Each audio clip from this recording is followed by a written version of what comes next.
hit the 250 vest streak for that celebration, I'm going to debut a new vest. There we go. Celebratory bubble blow. Very nice. There's bubbles everywhere. There's bubbles all over my PlayStation 4 controller. There's bubbles on my microphone stand. There's bubbles everywhere tonight. Hello? For now? That is business related. Can I still have it? It's WWE Champion time. Go. It's the money, stupid fuck. I love it. Go. By eBay. Hell! It's been tough. I always think that it's my fault. Drinking gin. Yep, I'm toxic. I love Hulk Hogan's dick. My ass is so fucking stretched. Oh, no, you didn't, you motherfucking piece of shit cocksucker. Mark my fucking words. I'm coming for you. For now? Go. It's the money, stupid fuck. What? I love it. Go. What? By eBay. Hell! Hateful slurs. Lame brain pieces of dumb fucking hateful slurs. Why am I toxic? I love it. Hey, Mr. Burnell, you there? I am present. Right, I understand. He's claiming that he's got $5,000 a month in expenses and only $5,000 a month in income, and nets about $35. Banned. Gone. Forever.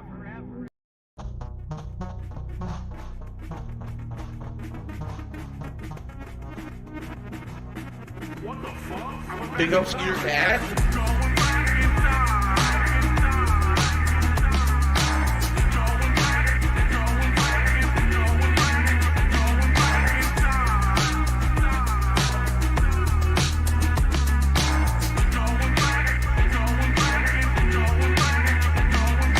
Oh my god, what's the new ridiculous thing that Darkside Phil did in his gameplay today? I can't wait to get to the channel and see. You know what I mean? That's one of the running things I got going, you know? How do I top what I did yesterday today with something else stupid that I said? I can't go back in time and change what I did. All I can say today is I'm a different guy today, and I'm sorry for how I behaved in the past, because I look back now and I cringe at how bad it was, right?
It complements the flavor perfectly.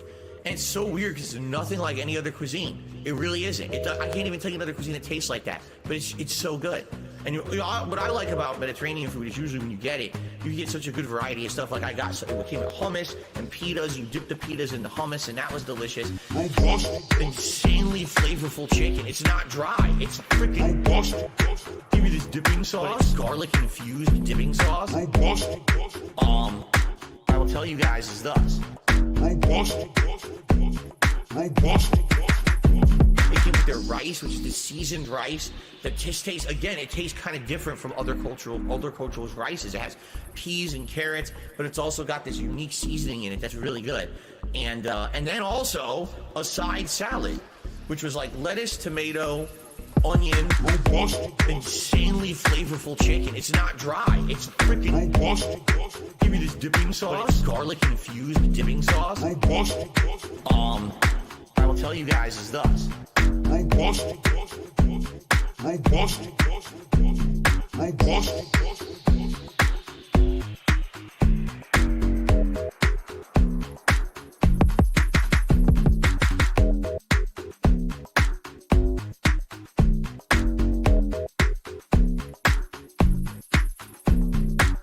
We went and got dinner. Now, this was a double-edged sword. Now, what does the sugar do in the sauce? Adds sweetness, adds a contrast. If you don't, it's all going to be tartness, and you won't have any It's going to be acidity from tomatoes. Right, you'll have And then tart spice. and it's acid and nothing else. All right. So now we got to stir all that in, and then we add our final ingredients, and then the meat. This one's for all my baby girls. Italian wife. Italian wife. Italian bills. Italian dark side fit. Italian wife. Italian wife. Italian chill. Italian can't give her a pill. I'm half kind of European mix. European style, Asian fusion style tips. Greasy hair. Pasta once a week. The authentic style, Asian fusion style, Italian. Guess what else we're gonna add? What? Sausage. Italian sausage. That's gonna go in here too. I love sausage. I have had many varieties. Italian wife. Italian wife. Italian bills. Italian dark side fit. Italian wife. Italian wife. Go. Hello, everyone. We are here, episode number. What the hell number is it? 18. 18. And as you can see, I am joined by two legends here. One legend that was a time release style legend. Let me introduce first the legend that's always here, the one, the only, Fantastic Mr. Sam. How you feeling today, my friend? Yeah, pretty good. Pretty good. Sorry about the tardiness, everyone. We just like to get things right. Yeah, we like to call it black folks late. That's what we call it. There we go. Already so coming in 11 hot. o'clock, that means 11:15-ish, somewhere in there. All right. And there he is, Curve. the one, Yeah. the only, Erick Miller in the house. How you feeling, my friend? Nice to have you on the show. I'm glad to be here, man. I'm doing well. I didn't melt today in Texas, so I'm doing pretty good.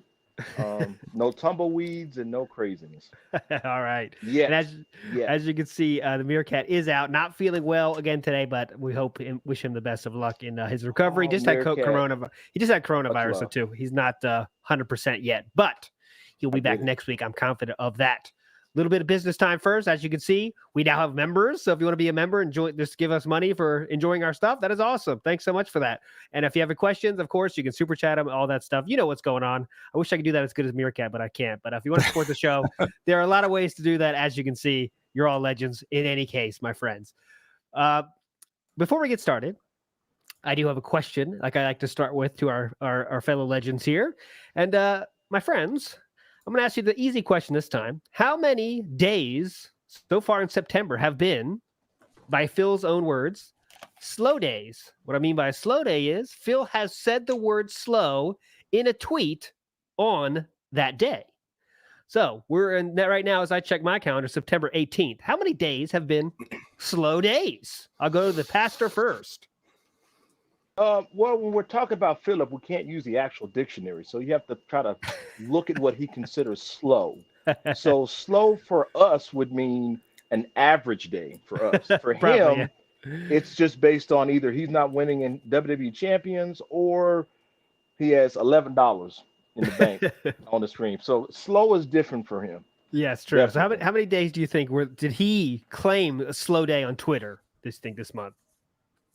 How many days? Where we at? Day 19? Day 18 right now. We're on Day day 18. 18. So probably what? Day 22? Because Philip sometimes add and embellishes. So I'll say 22 days.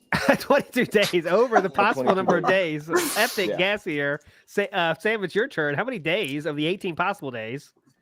I'm gonna go for half 9. I think. All right. So as you can Wow. see, I've added some stuff. I don't know if you can see it on the screen. Actually, can you? Yeah, I've added some Just things about. behind me, and I know this is tough to see, but it's really just for for conversation piece. All the orange circles indicate a slow day, as you can see behind me. Wow. Okay. All the green circles indicate a day where he did not claim to be slow, and the off days are off days. So as you can see, let's count together here. Yeah, 1, 2, 3, 4, 5, 6, 7, 8, 9 days have been slow days so far. Sam is White right on it. eyes. Great job. Do the victory pose. That YT pose is definitely called for. As there you go, Sam. Also, I have added to the stream the great apology board. Might be hard to see. I know I'm a little small, but this is all the apologies that Phil is currently waiting for. There were a few more, but I try to make it only the biggest of the big, of course. And the most recent one to be removed is from Nathan Fuckface Wong. Not my words. That's Phil's words. I don't want to call anyone fuckface for sure, especially with the pastor around. I would never do that. But he did end up apologizing, because that's why he gets crossed out here. We're still waiting for these apologies, though. Hopefully one day they do happen for sure. Okay, my friend. So let's get into it. Lots of fun here. Erick Miller in the house, and we're going to start interviewing him a little bit before we get into the week that was DSP. So, my friend Erick, I want to ask you the standard question we start with. How did you find yourself into this crazy detractor world? During 2020, as COVID assaulted everybody, we use Phil's assaulted, SALT. I came across him watching Volt Boy. Strange enough, I was at home, and my neighbor came by, and we were trying to fix our sink. I looked, and he was like, "Man, what is that? You want to see something funny?" So he turned it on, and we were trying to look for, I cannot remember the cat's name. He plays GTA a lot. But anyway, long story short, we found Phil, and man, it was just a cavalcade of fun to watch this dude like ultra fail on those, right? And I'm thinking, wait a minute, is he really that bad at the game? So I went from there, I looked and started looking at his streams. Then I realized I couldn't tolerate watching his streams. So then I found David Davidson, same thing. His were a little bit longer clips, and the context was still pretty close.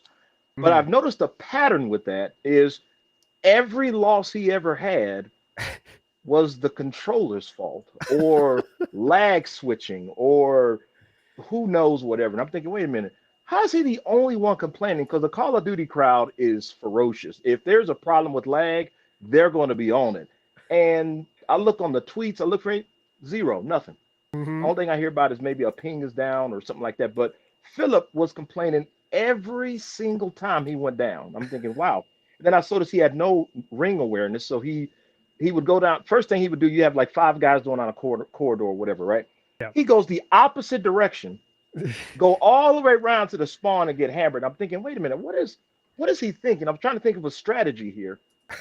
Then he goes into a long tirade. This is the one where he was talking about Call of Duty was meant to be a competitive shooter. Yeah. And I'm thinking it's an arcade style shooter. What is he talking about? So he goes in this long thing. It's not made for children. It's not made for casuals. And I'm thinking, man, did he talk to Infinity Ward on this one? Because it's absolutely made for, everyone for the most part. Yeah, definitely. For the most part. So after I started to really look at his videos and started to look in context on them, I noticed a pattern. It was what's the nicest way I can say this? His extracurricular activity on a live stream. Okay, yeah, we know that one. The incident. We know the infamous on that one. the Leanna, let me wake her up even though she's sick because she needs to cook food. Yep, classic. That was perfect on that one. And then there was the mother episode where she went from several. So she went from helping him, giving him advice, to being on death's door, dad's on death's door. Then they came back from death's door and being okay. And then of course I started looking into the John and Howard, and then the Street Fighter. I started noticing this pattern of no accountability, and it reminded me of me when I was in my full narcissistic mode, and that was before I was saved, of course. And that's one thing I can recognize as a narcissist, because my wife always says, if you spot it, you got it. Okay. The thing with Philip, though, is that he's a vulnerable narcissist, which I mean, Dr. Grande was the one that really explored that. And I was like, oh, that makes sense. So he's not a narcissist in the sense of he's aware of himself to a degree, but he also is very arrogant. His is, it's false arrogance, but he feels victimized. So everything that goes wrong in the world that doesn't go right to his level, it's pressure being put on him. And I remember some of that, me experiencing some of that in business, because I figured if I'm not winning, it's somebody else's fault. So I related to that in a way. I started thinking, wait a minute, if me, a scumbag, a womanizing mercenary for money, I would hold companies hostage if they didn't make my demands on money. I mean, all of those things were very similar to Phillips, except of course I had something he didn't, which is ambition. Okay. But true. I mean, let's be honest. I mean, I had a goal. I wanted to have big things. That was my thing. I didn't like bragging about the money. I just wanted to have it so I could do whatever I want with it. Okay. So I noticed the similarities, and then when I got saved in 2012, of course when I saw that, I looked back of all the years before, and I'm thinking, well, if God could save a scumbag like me, then Philip can't be that far off. And man, did I misjudge that one. Wow. Yeah. So I saw the human side of him in a few. There's like glimpses of him in there, just a few. It's few and far between, but there are glimpses where it looks like he's self-aware, and then it just wipes away. The minute he sees something on screen, or he realizes if he lets his guard down for even a second, he'll look like a punk. That's not his word, that's mine. He don't want to look weak. He doesn't want to look like he's not strong, which is the opposite. I mean, just that whole situation with at the Street Fighter where he almost got beat up. That was definitely a show that he's not used to standing up as a man and admitting, hey, I messed up, I shouldn't have said that, or take his lumps. So all of that stuff kind of came in to where I'm like, man, maybe I can help this dude. And at the very least, if I can help his audience, because somehow, which I've been asking God for this, who the heck is, now I'm gonna say it right, who the hell is supporting this dude? Who the hell is giving this dude this much money day in and day out for nothing? Like, I look at none of his benefits make any sense. So if I get 1,000 members today, I get to eat a pizza. That's not a benefit. Well, we're gonna do a double marathon. Oh, what's the difference between the triple one and the last one? Well, I'm gonna put a silly costume on, and then I'm gonna eat more bad food and complain about DoorDash and there's no benefits with that, right? So I started to really target who's his audience. Then I realized this is a theory. Yeah. I'm thinking about maybe 50%, 60% are trolls. Okay. That he is cheap entertainment. He's cheaper than Netflix and gives back every day. So that's a no-brainer. Yeah. But then those that really truly support him, I got to start wondering, like, what's wrong with him? Yeah. It's easy to say, oh, they're mentally disabled, they're handicapped. I don't think so. What I really believe is either he's like living out something for them, or they really just want to mute for a second. Scary to think about. Yep. And then there's those that are just, let's be honest, ice cold cream himself, which idolizes Philip, and which is, that's some fatal attraction kind of stuff right there. And there's a fourth one, but I'm still trying to work on that one there. That one is more like where Cat is. There's some benefit that Phil gives them that helps them in their life, and I would be shocked to find out what that could be. But I think there might be more truth in that last statement, because no way can Cat live with this guy and be married to him and be called Mrs. Piglet and have some dignity. I feel bad for her because she went from being Cat to Pat. I mean, in a span of like a few years. Cat to Pat. And I don't. Yeah, you ever seen the Saturday Night Live skit? So it's like, and it scares me. I'm like, that's Cat. That's beyond comfort eating. That's like stuff my face until I can't think anymore. It's bad. And then she had the bowl haircut. So all of that stuff opens up the door of, there is clearly dissonance in that house. There's a problem there. It's just the toxicity of the internet. No, it's him trying to hang on to whatever lingering success he ever had, like Steven Seagal does today. Just Mm. whatever little bit of hope that he had back then, but he doesn't have any of the drive to do it today. So I figured, if we can at least get him to right the ship by saying, look, how about you don't, one day, and I do write him a lot. How about one day you just drop the act, drop that weak shtick excuse, and just let it out. The detractors are right? Absolutely. Was the leaks right? Absolutely. Did you drop $1 million on champions? Absolutely. If he just did that, a lot of detractors probably would dry up overnight. Hold on. However, I gotta stop you with that go ahead. real quick. Go ahead. You said about you contact Phil a lot. In what way do you contact him? I think I got the wrong email. So I use dspgaming@hotmail.com, and I Okay. never know if it goes there or not. I don't trust his website or whatever he claims to be a website. It looks like a forum. No yeah, way I'm don't go putting there, anything yeah. in that thing. Yeah. Just doesn't look right. Yep. I'd rather dox myself right here. But yeah, and I don't know if he's ever getting them or if they're going to spam, but at this point, he's probably going to ignore them because he probably gets hit with tons of it. Mhm. Which I get it. He's in a situation where he's a living meme of the internet that's still alive and well. So Yes. it's going to be hard to kind of sift what's real and what's fake. But then in other ways, I don't feel sorry either, because like you continually keep heaping this kind of stuff on you every day, and it's mind-boggling that he can be have this much lack of self-awareness to not realize that he's failing. And there is no growth, there's a decline. And the decline is clearly when his audience vote with their money by giving him them low tip streams. Mm-hmm. And he just doesn't get it. And there's never my favorite line that he uses is, I'm playing the game the same. The viewership was great, the support was low, and I just don't understand. I mean, I know it's not me. What? Yeah. What? Yeah, well, I think a lot of that you just dropped a lot of good stuff to talk about. I wanted to get on because, like you said, he has such a fear of being wrong about anything, right? That's like his mortal fear. Anything. Yeah. So, and you said you were kind of similar as a narcissist kind of feeling. So what was it that made you turn the corner, right? What was it that's the thing that said, you know what, I don't like how I am right now, so I'm going to make a change? I think all of us grown people have some bad things about us, right? We want to get better as people. We kind of make a choice to, I'm going to improve somehow. What was that turning point for you that made you say, you know what, I'm going to change how I am around other people, how I act? Right. I will add a little bit to that. As Phil hates to be right, in my narcissistic ways, I knew I was right, and you couldn't tell me anything different. Okay.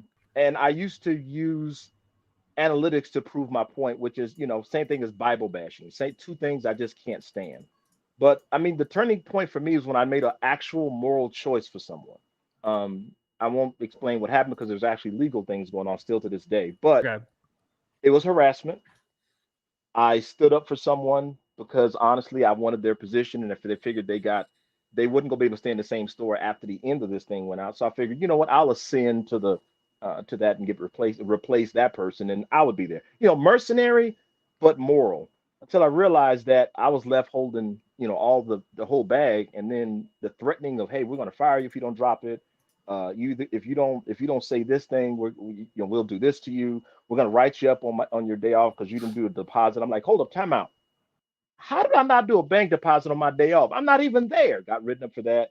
So I was sitting there. So I was sitting at home, and I'm like, okay, something's wrong. No matter all of my politics I could play, no matter all the manipulation I could do, the people I could spin, the people I could use, none of it was working. Because I was finally in a position to where the people that were trying to resist the charge and drop it, they were in stronger and better positions. So I couldn't outmaneuver them. And that was the day I was like, look, I was at 8, and you probably don't know if you know, but I was an atheist for 27 years. Okay. And this was part of it.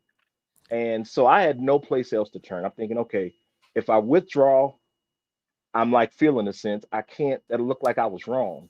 That puts me in a more detrimental situation because now my reputation of, oh, he's just crying wolf. So I couldn't sit with that. If I kept going with it, there's a possibility I'd be fired, and that would hit my ego, and that was definitely not going to happen. So I was like, I'm stuck between a rock and a hard place. And that's when I said, you know what? My mom always trusted God. My brother was never much, and I definitely just didn't believe. And I was like, fine. I said, you know what? Whatever. Since there's nothing else I can do, I said, God, if you're real, I'm gonna start looking. Then you need to make something happen. Because right now, I don't know. I don't understand anything what's going on. I'm doing the right thing. Doesn't make sense why I'm the bad guy when, and this is way before Me Too. There was no Me Too. It was just you two. It was just that's it. It's all it was. Mm-hmm. So from that point forward, I noticed that I could start to look at the moral sense of what I was doing and say, okay, if I just stop, trying to look for angles to win, and I just stick with the case, maybe I could just ride it out. And maybe, and I did love my coworker. I think they were a great person still to this day. No harm, no foul. Love them intensely.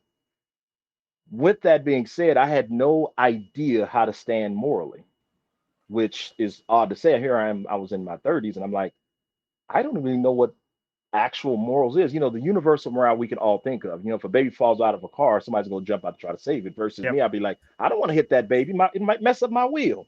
Stuff like that. Yeah. So I didn't know how to act. Didn't know how to position myself. So I went to my mother. My mother says, you're a grown ass man. Figure it out yourself. I'm like, thanks, Mom. Appreciate you. So I didn't have a DSP game in, Mom. Mom told me get it together. So there was no handouts and hand me. She said, get it together, son. You're a grown ass man. Yep. So long story short, that was the aha moment was when I got fired the very next day. Mm-hmm. And I had a peace about it because I realized it was outside of myself and I can collect unemployment. I was like, yeah, I can do this. But then my ego tricked on. I'm like, wait a minute, if I take unemployment, that's a handout. And my ego tripped. I could not do that. And so I go see my friend at Sears, this story is pretty open and public. I go down to him. Me and him used to be enemies. We used to hate each other's guts. We had a friend in common, one of my closest friends to this day, fellow atheist at the time. And somehow me and him are on the same road.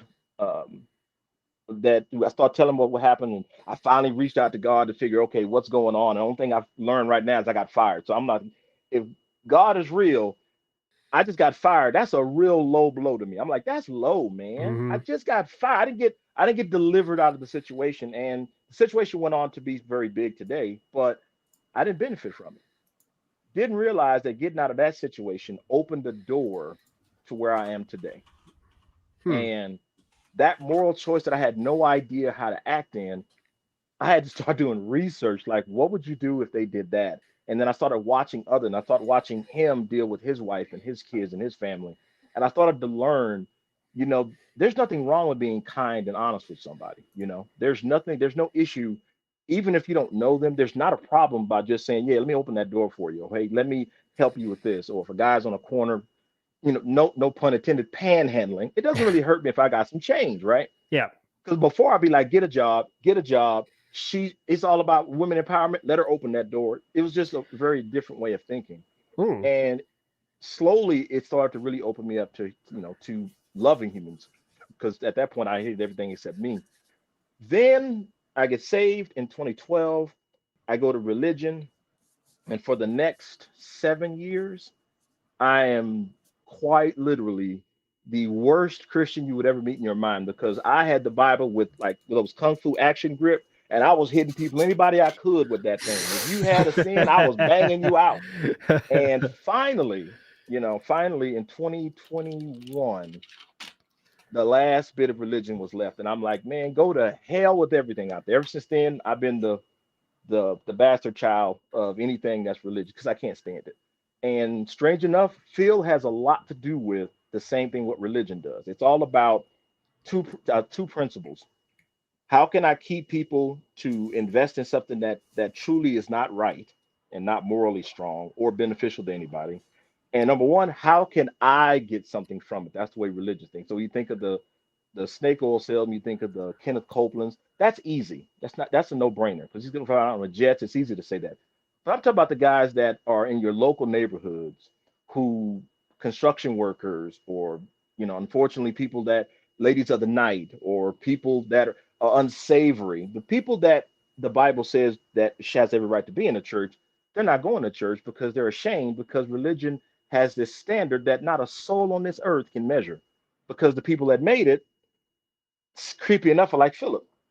It's all about them. So if you don't do exactly as they do, you can't join the church. You'll be like Rudolph. You can't go to the reindeer games. So I started realizing I started to see people and started to see my loved ones better than I did before, because I saw them as just human beings that are still having the same experience as I am. Just even with my beliefs being made different from them, it doesn't change that I shouldn't respect them and love them as much as I love myself. That was the biggest thing I've learned.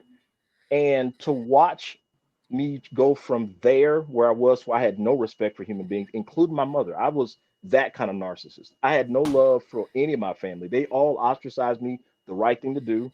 I was toxic to everybody. My brother hated my guts. My mom hung in there, but even then, I'm just a horrible individual. Philip has never reached the levels that I've been, because my ambition was also destructive. If I had to step on somebody, I would make sure that when I step on them, they never get up anymore. They would never raise a hand to try to come up and say, well, Eric did me dirty that way. So now with that, I look at Philip and I see all the ways it would take him less than a day to undo so much if he just said, man, I'm a F up. You know, I lied because I was trying to protect myself. I did treat that person wrong, because I see him in those videos. Especially, I give a shout out to David Davidson, because I don't see as much as his stuff anymore. I guess he got hit with those copyrights. Yep. He's just I think he recently did, started or to get uploaded. Yeah. Yeah, poor guy, man. I love that dude. But he had showed a video of Philip when these guys get on Philip and they say, is this the guy? Is that the guy? The guy that masturbated on stream, things like that. And all he does is laugh. But I was like, if he actually didn't do that and actually like listened and talked to him, it could have been a whole different situation. But since he thinks he's Rocky Balboa, it didn't work that way. So that's a good way to say it. Yeah, because he really thinks he's the Italian of Italians. And I have a few Italian friends. He's like, dude, that's either by default or he just uses like a Sharpie to keep that hair black. Because there's no way. I'm like, man, that's rude. He goes, I'm just saying, there's no respect for family. That's a huge thing. Oh, hell no. Hell no. Yeah, yeah. Family to him is Jasper. And I'm shocked at that. But he's so. I mean, I want to say first, a lot of stuff I'm like missing. I always have points I want to ask. I'm going to miss a lot of them. But I think the cool thing is that you notice that, hey, you were treating people in the wrong way, like just like Phil is. There's a lot of comparisons there for how you were acting, how Phil does. How family is thing. I get something from them, and that's the end of the story, and that's really bad. Real quick, Sam, before we continue this awesome interview, Sam, anything we can do with the pastor's audio here? We got a little bit of a ringing going on. Can you tell I've just been trying desperately to mitigate it? Yeah. I don't want to. I don't know if Eric, you've got is it sat on a speaker or next to a monitor or something? I'm just wondering. I think so. Hang on, let me see. Yeah. We'll get to work on that because it's a lot of gold coming out. I don't want to ruin it with the angel. Someone said angel singing. I like that. Can you talk? Different? I think it all happens when you talk, so we got to get you talking too. How about now? Hello. How does that sound? I think that's gone now. I think we'll check it. Yeah. All right. Yeah. That sounds a lot better on my end too. Yeah. The other option was to try and use the microphone in your headset, which we can do as well. But I think we're all right now. You let us know, Chad, of course. Also, thanks to see some people becoming members. You guys are all legends. Want to keep moving here, though. And so I want to know, one point you said there is when you realize you're being a bad person. And so let's go back to your mindset before that, right? Because let's learn about Phil through that way, right? Oh, so definitely. So when someone questions you in any way, how did you kind of go back at them, right? Was it just like Phil does? Find anything to blame? Just like you're going through the cupboards looking for something to blame? Or how did you kind of handle when people question you in some way? So you're asking like when I meet someone that I did do dirty or hear about the things I've done? Yeah. Like a Rambo and Howard kind of situation. Perfect. Yeah. The first thing I did was own it. I said, absolutely, I did it. And I took what was coming. And I don't necessarily, I don't think people should do that if they're getting beat up and battered, because some may not have the disposition to handle that, and that's totally okay. Each one of us has our levels of skin. Mm-hmm. My skin was thick enough that I could handle it because I realized a lot of this is coming from the emotional pain that I gave them. And some really the worst kind is mental anguish. That's the worst kind, because the physical damage that you do to somebody can be healed quickly. But the emotional and mental, those can last for years. People need help for those things. So when they did attack me on those, I listened for what was factual, and I listened for what was um how they felt about me. And I had to look at, okay, is this a relationship that could be salvaged, or do they just need to get this out because they couldn't tell me at the time? Now, and that's basically how I responded. I responded with, look, that is me, and that absolutely was what I did. And even though I am a Christian, there's nothing in the Bible that says I am absolved of that with you. Mm-hmm. So if there's a way I can make amends with you, if there's a way that I could do anything to heal that pain, if there's something I can do, please let me know. If the only thing you need is for me to acknowledge it, if you needed me to put it in a video, I mean, I was very open about it because I didn't want to be a hypocrite. That was the biggest thing I always pray about. Don't make me a hypocrite, because the minute that happens, everything dies. Channel dies, reputation dies, everything dies. So living on the internet is just one more way to keep me honest. Yep. And I don't get me wrong, even on the internet, my mouth has ran because I wish I could say I'm a poster child of what it is to be, rejuvenated, but there's some times it'll come out, and if someone comes at me, if you come at me sideways, I'll straighten you up. And then at the end, they'll be like, well, that's not what a Christian's supposed to do. And I'll tell them, well, I'm not there yet all 100%. So you forgive me, I forgive you. Let's see if we can start again. Mm-hmm. And usually I catch myself and go, man, I shouldn't have did that, because they were just coming at me straight. And so the biggest thing is, and I'll say this for adverse reasons. So there are people still to this day that I have wronged that will not talk to me. And if they even see my face, they're disgusted. My job in that situation, if I see them, is to honor that by not trying to like press myself on them. And the only thing I can do is live my life. That's the only thing I can do, and not repeat those same things. Yeah. And I don't see my enemies, and I got a few now. Um, I don't try to ostracize them or block them or get rid of them, because they may tell the truth on something that people that like me may be like, I don't really want to say that against him, or they may not see it.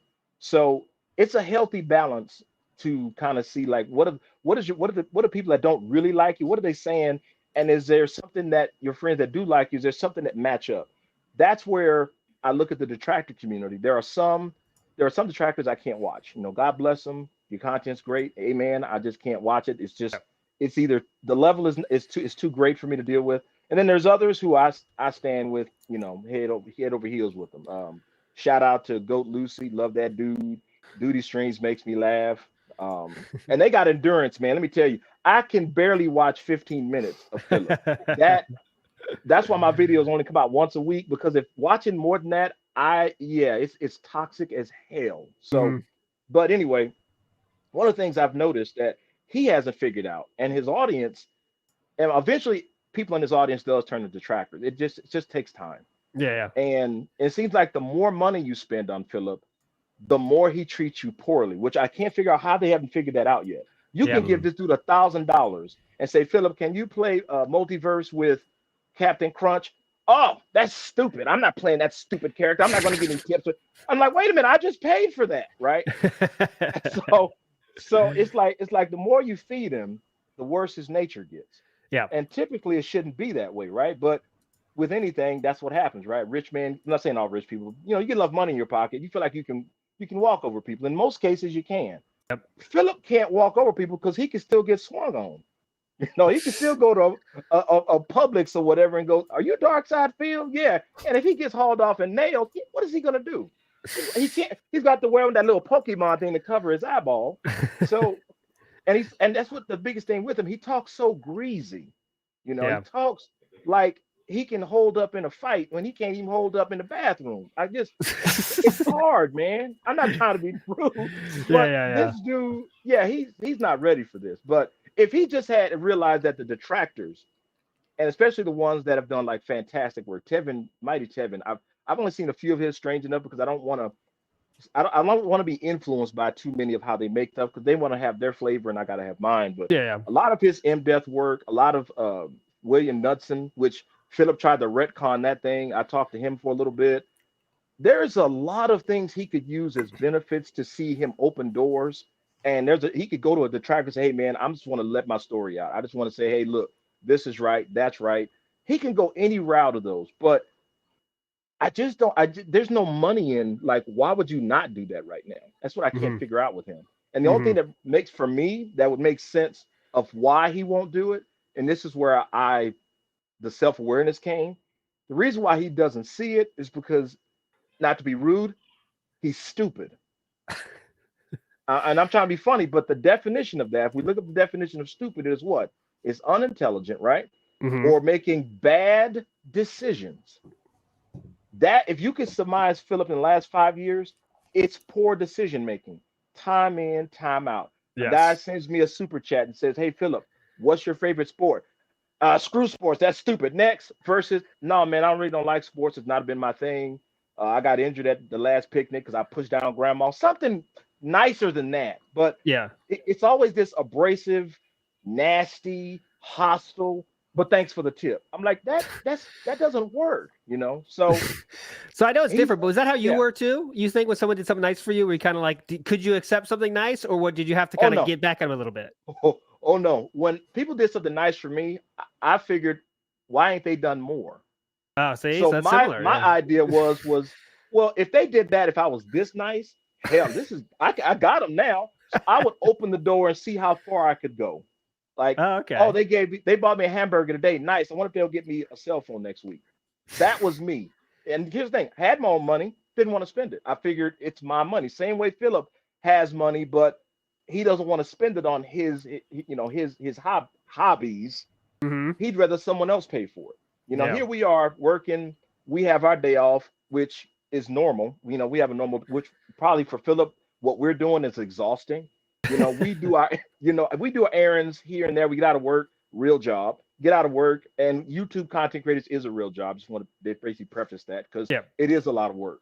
Yeah. Nothing that he understands at all. Nothing he understands. But the thing that I've always did was when I was and that narcissism is still there. Trust me, it's not gone. There's still some. How did I only get a 623 views on that video? I put all of time out. It ain't got Yeah. nothing to do with that. I got to remind myself. Versus Philip, I deserve. Yep. I deserve. Mhm. And I'm like, you haven't earned anything. At least when No. I was a narcissist, I did benefit people. I'm not just sound weird, but I can say I got 17 people under me in the higher management positions when I was in a position of authority. I did like to see people do better. I did want to see my guys and girls get out there in the workforce and just tear at it. And I can say, yeah, I did that. I made them sharks. I made them savages. At least I can say that. I don't think Philip has ever made anybody better, like at all. Like No. at all. You know, No. 'cause I'll use an analogy of Michael Jordan. Michael Jordan, arguably one of the greatest basketball players of all time, right? Yeah. What is the one thing he can't do that tarnishes his legacy? He can't translate that skill and that knowledge to anybody else. Mhm. So Right. as being as great as he is, he can't give a kid with good skills and raise them better. He just can't, because he's very selfish. It's all about him. And if he gives that kid just an ounce of, and that kid takes it and runs with it and does better, it's a challenge to his ego. I didn't feel that way because I figured I was the biggest thing in the room anyway. Philip knows he's not the biggest thing in the room, and yet he blamed people for not being the biggest person in the room. It's a strange victimization that he always looks at himself, but then wants to look himself as a victor, and it's like that doesn't make any sense. Yeah, that's at the all, one, the one kind of weird contradiction that keeps coming up every time. We speak to every guest we speak to. We get this. We say the same thing. He's a victim, but he's also this sort of legend in his own mind. So it's these two strange, competing stances that don't jive with each other. Everyone will say it. Steve of the Dead will say it. He said it in his latest video. It doesn't make any sense, but it's the only way he can look at himself and make it all make sense, I guess. Yeah, put it kind of in its place. Like, this is why I love when he says, like, he makes fun of people for being so big, but then he'll also explain why if things went this way, I would also be that big. It's like, no, I get it. I get it. Wow, they're so big, they must have did bad shit. If I did that, also did that bad shit, I'd be as big as them too. But hey, guys, I didn't do that, so. And it's just, such a great one this week, guys. He said about, people have million subscribers by now, and Phil is 200,000. He said, like, if YouTube was more made for my kind of content, he was the only one doing this kind of content, I would have by rights. He said by rights. Yeah. By rights, I would have 1 million subscribers by now. That's not how the world works, right? So if they invented a sport that was perfect for my skill set of an athlete, which are low, but let's say, I don't know, they made a crazy sport made for me, I'd be a pro athlete right now, guys. That's the same thing. Yeah, no kidding. Yeah, it's the same principle. It's kind of like the guy that it's like, you know, the idea that everybody gets a participation award. Philip is that kid, you know, like, well, he showed up and clocked in, so let him get an award. I'm like, you don't watch, you know, and I'm not trying to be rude, but we watch, you know, YouTube content creators that are rising above, you know, and keep pushing and pushing and pushing. Your podcast, I've watched, and I didn't really know of, but the few things that I saw your guys' growth, and it stayed consistent and steady. I said, that's you guys you kind of grow with. The participation award, child, you don't even hear about them unless you pull up and say, "Can I, you know, welcome to McDonald's? Can I take your order?" You only know them for that, right? Not to be rude, but they don't, that ambition to push more. You know what I mean? And I noticed, like when John and Howard, when that fallout happened, that's why I say Philip's been what 14 years, but about 11 years of that he's been failing. Until John and Howard and them left, so did all the ambition. And I realized they pushed that. Like he's more of like he can bounce off things, but man, it's like, how do you not have any talent to really use? And then the few things, now he does have organizational skills. Strange enough, when it comes to his calendar, that dude is spot on, man. Scheduling master. Man, he is. Today it's going to be Slipknot and Green Face, and then we're going to do that at 3:30. But then when you get into the stream, he's dead. And I'm like, what happened? What happened, Philip? You were so excited about the schedule, but now when you're actually doing it, you suck at it. And so then I started looking at it, and I started thinking, remember the time where he said, I'm such a unique YouTuber because I do variety content, which is YouTubers as a whole. But he goes, I have the flexibility to play whatever I want. Yet he's force feeding multiverse night in and night out with them craptacular streams. I'm like, why ain't you changed that out yet? And I think that goes back to what my man said. It's like there's a contradiction there. If you see it failing, why not stop? But Philip doesn't think that way. He thinks it's their fault they're not enjoying it, not mine. I'm doing everything the right way. They're the ones that's not doing it. Like it's YouTube's fault that I'm not in the algorithm, yet I don't do anything that triggers the algorithm. I refuse to do research that would help my content. I'm like, are you high? Like, are you on crack? Only crackheads think like that. You know? Yeah, so he's essentially saying that he wanted YouTube to not progress in the same way he didn't progress. Yeah, Yeah, exactly. Yeah, that's right. He always says, "What doesn't he say? That what does he say? I just want things to stay the way they are." And I was like, "So you want mediocre?" So then now all content creators are now not getting paid, so they go elsewhere. It doesn't become the vibrant market that it is. And like he was mad at shorts. He's mad that YouTube took this long. I'm like, you're criticizing a $1 billion company while your company is barely scraping enough to put together a lemonade stand. You can't comment. You can't. You can be angry at the systems, but a company has a right to experiment. Yeah. He doesn't experiment because he doesn't have that imagination to do so. No, he's not, and that's why. Yeah, he's not a content creator. I'm sorry, he's not a content creator. No, it's funny because I think we both made videos around the same time, sort of asking the same question. And I think I don't know if I actually came to a conclusion, but I'm definitely leaning towards, you know, in my opinion, he's not, but by the dictionary definition, he is. But you know, he's not making anything, he's just churning stuff out. I think there's a difference, right? He's not creating, he's just it's a hard one to define. It's a hard one. I get it, because I've been trying to figure out, because I made the video that you're speaking of. I was like, what kind of content creator Philip is? And the only conclusion I came up with, and that's outside the video, is he's not, because there's nothing transformative in his own work. And that's one of the biggest things that kicked me in the butt. I'm like, so a detractor, which is basically a guy that watched Philip, laughs or gets disgusted, makes content, transforms it, and can grow better than Philip with his own content, that slaps in the face. And I'm sure that stings him. I'm sure that makes him mad, but not to the point of where he'll do something different. He'll just say, oh, they just hate me because I'm successful. And I'm like, man, your idea of success and what the world's success and what we think is success is very different. Success to me is if someone comes to my stream, even if it's one guy, one view, one like, anything above that is gravy. That's success to me. And the next video. So I never sit at my last video and say, man, that was the best I got. Every day until it uploads, I'm nervous. And then Yeah. after it's uploaded, I'm already got another one planned. He Yeah. doesn't do any of that. It's just what game can I put in, sit back and grease my chair up and wait and see if anybody will give me tips. Yeah, That's the extent of it. That's and I think to add on this, by the way, SSTV DDD, thanks so much for the super chat, my friend. You are a legend. I want to say, like, what all of us do, you make content too, Sam makes content himself, and for the podcast, we are always looking for how to make it better, but not just because, okay, we want 1 million viewers. It's not about that. It's about the fun of putting something out there that you're like, you know what, this is good. You know what, this is a good layout. You know, that kind of feeling. And it seems like, to me, Phil has no aspect of like, I want to put something out because that's cool. I think that's good. You know what I'm saying? That satisfaction feeling of you make a video, you guys, and you put it out there. And you say, you know what? I'm proud of that. And there's nothing of that. This is the only way he rates it. How much money he gets. That's the end of the story. End. That's a successful stream. Yeah. That's a successful day. Like, I was trying to figure out, like, and I want to piggyback off what you said, because that's a very good point. So when we put our videos out, I'm sure y'all probably, when you're making content, sometimes you laugh, you're like, man, that's a banger. I didn't think about how would I come up with that? Or you get a perfect link to something. Since he doesn't transform content, there's nothing really to like piggyback off. I'm gonna use the word piggyback. There's nothing he really can use to like say this stream is different.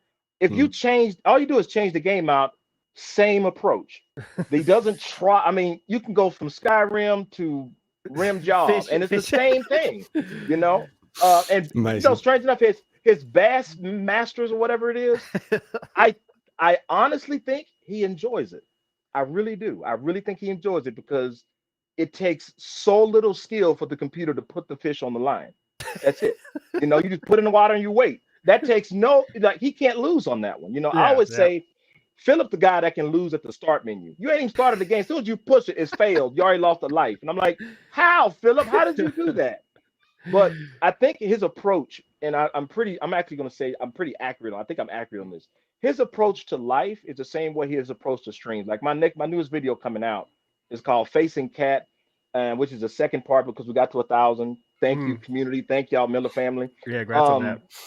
And I was loving it, man. I was backflipping. Shout out to Duty Streams. Him and his community got me across the finish line. But I mean, there's a part in there that I'm going to use where he talks about where he was, where his life and philosophy of his parents were telling him as a high schooler, right? He says, you should start having an idea where you want to be in life. And so he made this video, and a guy asked him a question that's very similar to it, and goes, Phil, why is it that our parents and our teachers and our high school guidance counselors want us to try to plan our life and have our life figured out before we leave to college? Yeah. And I was thinking, guidance counselor. Did you hear that? That guidance counselor. They're trying to guide you into a direction, right? And I'm like, you know what? He tuned them out. He straight tuned them out, because guidance means he has to think about the future. He doesn't want to do that. Everything in Philip's mind is about today and immediate. That's why he doesn't look at his old videos. No. You know, if he looks at old videos, self-awareness will come. So he can't go back and look, because then people would notice he's contradicting himself. That's why when he does those react events and realize, hey man, those trolls voted this in, he tries to retcon it. He can't even tolerate his own voice, which kind of gives you an idea. And then when it comes to pre-planning and goal setting and things like that, something his mom and I'm sure his dad tried, but dad probably gave up and said, look, I don't have a son anymore. I'm done. My dad did the same to me. I get it. But there's a point in life where you have dreams and goals, right? And just because maybe your dreams don't come true, you have goals as a backup, as a setup. Philip has no plan A, no plan B, nothing. It's just, where can I put my greasy self today when this gets cut off? I'm like, once YouTube cuts him off, which is possibly one of the things that will be the most detrimental to him, that would mean PayPal also cut him off. Because PayPal is very serious about, like I know for a fact he can't get, like if PayPal pays a chargeback, he has to pay that like quickly, or they'll shut it down. I've seen similar issues with businesses because I use Square and another business partner I have use the same thing. If they get a charge back and that's not paid off within 3 to 5 days, you're done. You got to reapply, and you still got to pay that backlog. So I know PayPal is, because you ever notice he don't complain against PayPal. You do not mess with them cats because they will cut you off at the knees. And they're dangerous, but they also report to MasterCard, which I did an episode on that one where you realize why Streamlabs, why Twitch. I'm sure his chargebacks could put that company in a situation where, hey, you're an at-risk client. We're gonna have to raise your rates because you're having too many chargebacks from this crowd over here. I'm pointing the finger, but they're showing a steep decline. If you were getting 6% chargeback every day, and you look down and it's these same 9 clients, if they're bringing you $1 million in, you're still paying stuff back out. I get rid of them. I cut them loose. They're not doing me any good, you know. So, and Philip doesn't understand that you can't. I get chargebacks are wrong. I get it. I understand people do it fraudulently. I get it. Fine, whatever. What I've learned about human nature, whether you believe in God or not, the one thing that people do, they at least honor their money. If I gave you $5, maybe you didn't make me happy this day because you didn't, the stream that you played, I didn't like the game. I just turn the channel and go someplace else. I don't take my money back. I don't regret giving you that money in the first place. I don't regret a membership that I give you. Philip every day makes his people regret giving him anything. Like a unique viewer will be the last time that guy goes to that channel. They are not going back to that channel. It's like Meerkat was saying exactly the same thing last night on his stream because he was restreaming, and he was like, you just had a question there, which it was probably a dumb question of some sort, but it was a question, it was interaction, and you just he did what Phil does and just rants and raves and calls the guy out, and it's like, well, no, that guy's not coming back again. It's always the same, right? What is that word he uses? Factually incorrect. I'm like, Philip, that doesn't make sense. It's either incorrect or it's factual. Like, what are you doing? Well, there's a long list of words Phil uses in fun ways for sure. But all right, let's get a little bit into the week that was, and we got a lot of questions for Pastor waiting for you after that. So we're gonna get a lot of stuff going here. If you want to ask Pastor some questions yourself, we have a lot already. But if you want to add some more, I'll put the link into the chat, and you can do that in Discord, and we will get to those questions. I saw your question, Jaha, too. I got that written down. We're going to get to that one for sure. So let's get a little bit of recap of this week. So last week, I know we talked about it in the call-in show, but last Sunday was the first, the reveal of the lure streak, or the hat. What's it called? A lure streak, right? And my favorite. I'm gonna kill this joke. I promise you, but I'm still gonna do it. All right, guys, we got the lure today. This was a chunky boy. It's like a frog, I think. It's chunky. So if you want to see this one, check it out. My wife's looking at me right now and she's laughing. There's a point to this, honey. There's a point to this. I love it. But if you guys like this lure, it's very chunky. Get to that 200 tips goal. And he was getting on fire super chats, like a lot, over $100. And it's so incredible how it doesn't matter. It's not memory hold. He's saying to his viewers, that money is irrelevant to me. Right. Imagine if someone says that to you, right? Hey, Pastor, great job today mowing my grass. I'll give you $20 check. Imagine you said that check, rip it up. I don't need that. Right. What does that do for me? Right. You know what I'm saying? Imagine that in real world, guys. That's incredible. It's like so disgusting, right? That's the right word for it. And then he was just, the guilt trip was on. I guess I'll put the lures back. Yeah, we got that again. Yeah. Oh my God, that was them ugly lures. Yeah, that goes on a hat. Go ahead. If he went out fishing, he went out fishing. The boat wouldn't even cast out. Man, that is the ugliest things he ever put together. And you could tell whoever gave him that idea should be beat up. That is a silly idea. But you know what that tells you though? He realizes he can't get past the hat because that vest is rare. That vest is rare. It's got moths hanging on him. He's now lowered his standard to get to the hat. Oh yeah, that should tell you something. I'm like, dang, you're getting hard up there, homie. What you gonna start doing? Hand jobs behind 7-Eleven? What you gonna do now? Now everything's a streak now.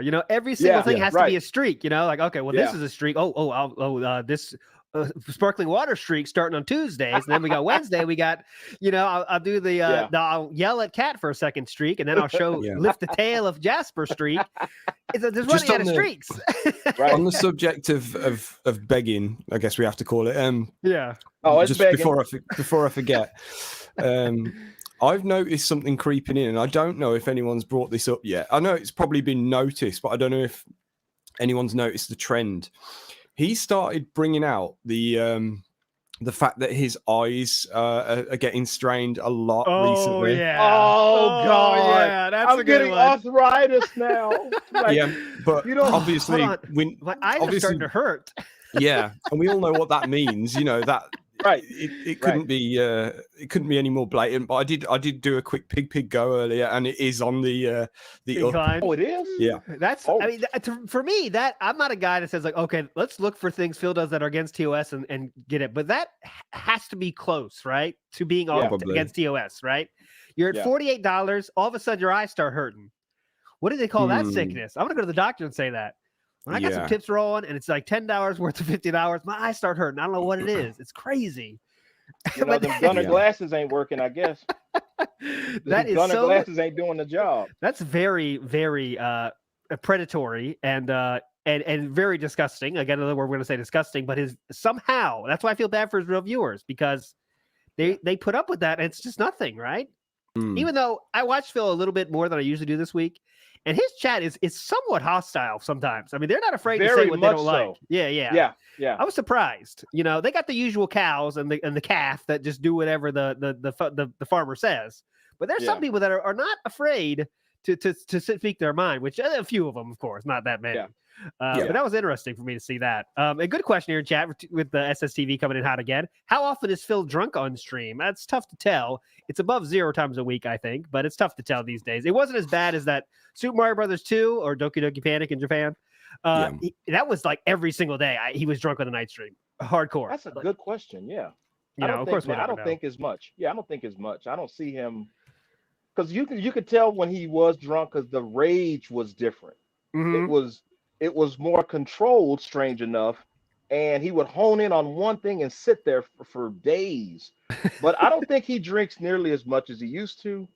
I think what replaced that is actually mobile games. I really do. I know that I did a video about his mobile game addiction, and I didn't go too deep in it out of respect because he actually acknowledges that in older videos that it's a problem. And he had made all these promises to Kat that I'm not going to be that way. So clearly there was a conversation about mobile gaming, which goes back to how much money you're spending. Because as you know, the contract states, I get this much living with your greasy ass. So if you're going to get into the mobile game, I'm out. So I really believe he made a conscious effort not to. Maybe the drinking is like a byproduct of I can't either drink or play mobile games, you know. And I'm sure he drinks off stream. And again, I ain't got a problem with anybody drinking, enjoy yourself. But No, for not at him, all. it's about distraction, you know. And he's trying to distract himself from himself. And you can't run from who you are. You know, he left Connecticut to go to Washington, and miraculously his back healed from the nanites that he infused.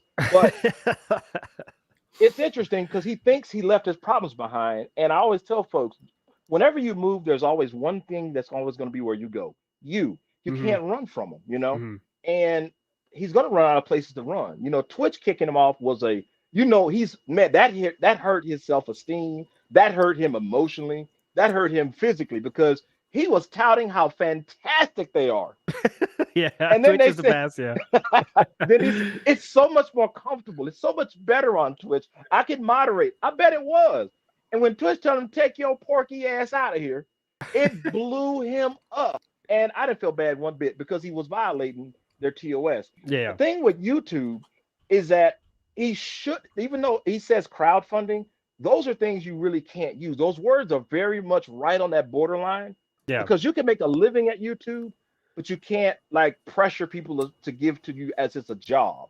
It's like a real fine line. Yeah, definitely. And I'm trying to, And I'm like, we touched on it recently, actually, where we said, you know, okay, it's probably, again, dictionary definition, it probably is crowdfunding, but what are we funding? You know, we're literally just funding this guy to stay afloat. You know, we're not funding improvement in any way. Hell no. Yeah. So, you know, is that crowdfunding? There's no upgrades.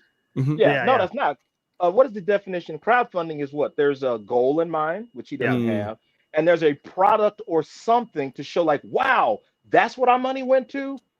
When people say that now, you're like, wow, that's what my money went to.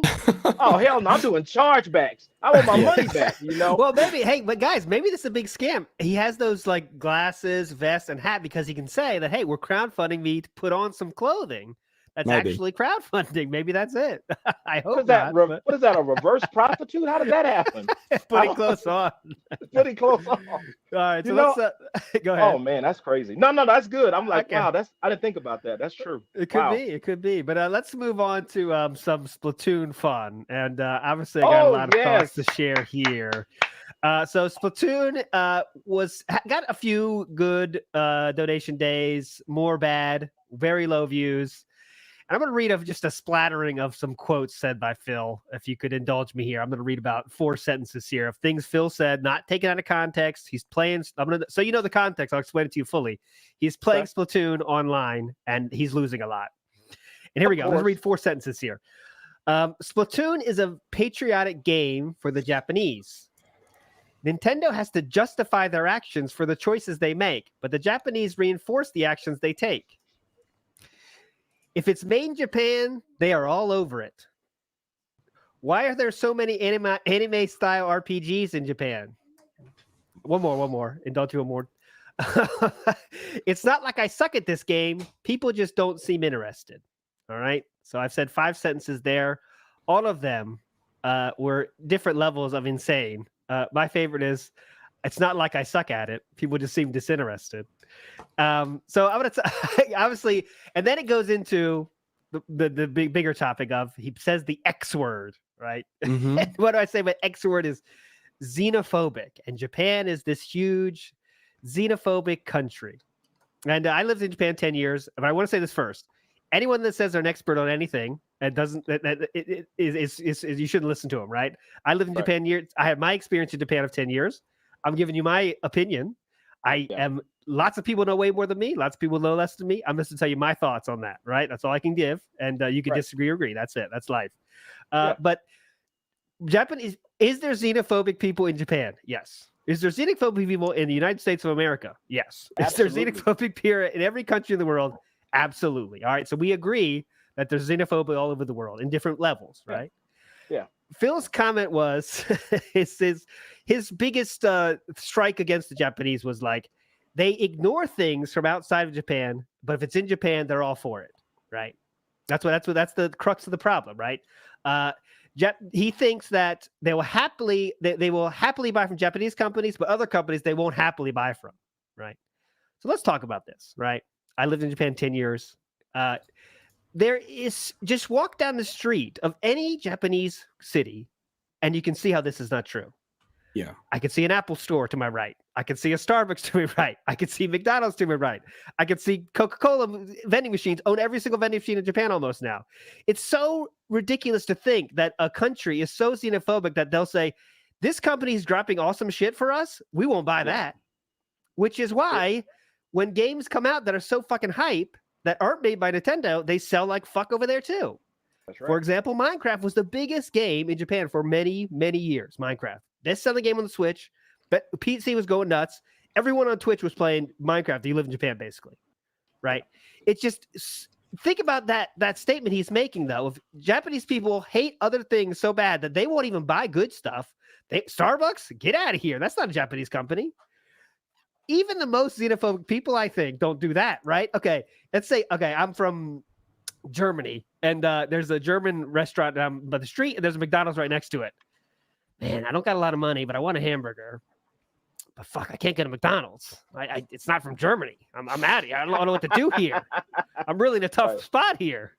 Like No one does that, right? No one does that. That's just atrocious to think, right? That a brand would do that, right? So let's think some cases of xenophobia do exist, though, right? I mean, Japanese people do like Nintendo, right? Yeah. Nintendo's cool. It's a great company. But think about an American company, for Americans in the audience. I know Eric, you're American, and Sam is not. So let's say American. What's Hold on, American time strong? out. Wait a minute. Go Hold ahead. on. I want Yeah, to go make ahead. sure I ain't made in China. Hold on. All right, I'm good. I'm good, man. I'm good. So let's I'm think of an good. American company that you think is cool, Eric. I don't know. Are you an Apple fan, maybe? Windows? I don't know. Something. Guess what? What? Samsung. I love my Samsung. I love them to death. I Yeah. love them. So you I think got they're everything. cool, but it's not I like think they're awesome. if they put a good product, you'll buy it. If they don't put out a Absolutely. product you don't like, you don't buy it. That's how the world works. That's how Japan Right. works, right? Nintendo puts out a good fucking game, people buy the fuck out of it, and they're happy for Mhm. that. To say it's a patriotic, that was the most ridiculous statement he said. Splatoon 3 is patriotic for Japan. Man, Unbelievable. that is so Unbelievable. just, and again, it comes from this place of an expert of all cultures. Mhm. Let's think, what's Phil an expert of? He never leaves his house except to go shopping. He doesn't have any friends except Cat, who's maybe his friend. We don't even know. He has a cat, Jasper, real cat. Yep. End Not of his list. friend. The cat is Yeah. Jasper is not his friend. That's the Yeah. end of the list of his. Yeah. But he has such a great worldview, my friends. Such a great worldview. He could tell us about all cultures and who's xenophobic and who's not. So before we Oh. get going, I do want to think about a little bit more. I know I'm talking a lot, but I got a lot to say on this point. Oh, it's good. Good Yeah. stuff. This started actually in 2017, right? 2017. A game called Persona 5 came out. Persona 5 was Yeah. put out by a Japanese company called Atlas. And Atlas did do something that was wrong. It came out in Japan first, and again, it came out to America. And Atlas said, you know what? You cannot stream past this point. If you do, Yes. we're going to give you Oh, I copyright remember strikes. that. And they Yeah. did do Yeah. that, right? And Phil, that is the start. That's the first time Phil ever said xenophobic on his streams. He said, Atlas is xenophobic. They don't want, if you speak English, you can't play our game. That's what he said. Oh my God. Do you think Atlas, as wrong as that decision they did, right? That was very, very wrong to make that choice they made to say you can't play past this point. In their minds, they were doing that to make as much money as possible. I hate to tell Yeah, it to you, but absolutely. that's what they're doing. No, it's true. We don't want people to stream it so people don't get spoiled, right? Right. They They want to sell video games. Yeah. we don't want people that speak English to play our game. That's what he said. That's what he said. So think about what kind of mindset you have to think that's possibly true. A company's going to say, hey, we don't want people from a different country playing our game. We don't want their money. And that's where I think it started. That's where I think this xenophobic idea was planted in his head, and he's just ran with it since then, I think. Yeah. One more thing. One more point. Super No, Mario please Brothers add 2. to the fire. Add to the fire. Super Mario Brothers 2. He again broke out the xenophobic word. And he was explaining, extreme pig-splaining of Super Mario Brothers 2 about how used to be Doki Doki Panic in Japan, but why did they change it, right? This was his example. This is exact, this is what he said. It's too difficult, and Japan has xenophobic tendencies. So they reskinned a different game. And he almost, I put it on my Twitter, so go check it out if you're not sure. He almost did the Asian voice. Oh, He said, yes. No. He almost said, outside of Japan, they don't want something this difficult. So it was like halfway there, but he didn't quite get to his Asian voice, unfortunately. But let me tell you why that's not true. That's literally not even true. Okay. Was difficulty a part of the reason? Yes. But there's way more to the story than that. I'll tell as quick as I can here. So literally at this time, Super Mario Brothers, they were not expected to be as big hit as it was, blew up the fucking world, right? Holy shit, Super Mario Brothers is out. Best game of all time. They sold a fuck ton everywhere. Nintendo in Japan says, okay, we got to get a second one out here. Don't fuck around, boys. We got to get a second one out here. They made a game, added a few things, way more difficult, right? It was designed to be for experts of the first game. Also, at this time in Japan, there's a Super Famicom, the Famicom system had a disk system, right? So disk system was use the floppy disk as your game, right? That brings the cost of the games way down, right? Less than half, I think, almost of a game. So while a game was very similar to the first game, if you're paying $30 instead of $60, it might be okay, right? It's like downloadable content almost, right? Yeah. So they go to this dude in America, the Nintendo of America. And let me remind everyone, at this point, it's not like it is now. Literally, Nintendo of America was like two dudes, right? It's like, all right, we got to translate this game if we're going to put it out here. All right, I think Bill in accounting speaks English a little bit. Let's get him to do it. That's how it worked. That's why there's so many wrong spellings in Nintendo games. I mean, that's the truth of the matter. Oh, wow. This dude, Howard Phillips is his name. He said this interview after this, said his job was to check if a game was going to be good for American audience or not. He said, you know what? This game is difficult. This game is too similar to the first one. And remember, we didn't have the disc system, right? We did not have the disc system. So if that game gets released here, it's a $60 game, full price game that is just a little bit different. So he decided with all those things combined that it wouldn't be a good idea, right? Also, the game in Japan had already come out at this point, the Super Mario Brothers 2. People in Japan were already complaining about the difficulty, right? Japanese gamers, the people that, again, are they love difficulty. Xenophobic. They were complaining it was too difficult. So this makes all these facts combined, said, oh, hold on. Let's take our time with this one. Let's use a different, they used a different game. They did reskin a different game. But that is so little of the story. They did way more. They even made some parts more difficult of Doki Doki Panic for Super Mario Brothers 2 because it was too easy in that version. They had the benefit of time to make a better game they could, the best game they could. They added a lot of animations. They added a little different bosses. They added some parts, made it more difficult. Like I said, they changed a lot of stuff to make it its own separate game. But again, let's go back to what Phil said. They have xenophobic tendencies, so they reskinned a different game.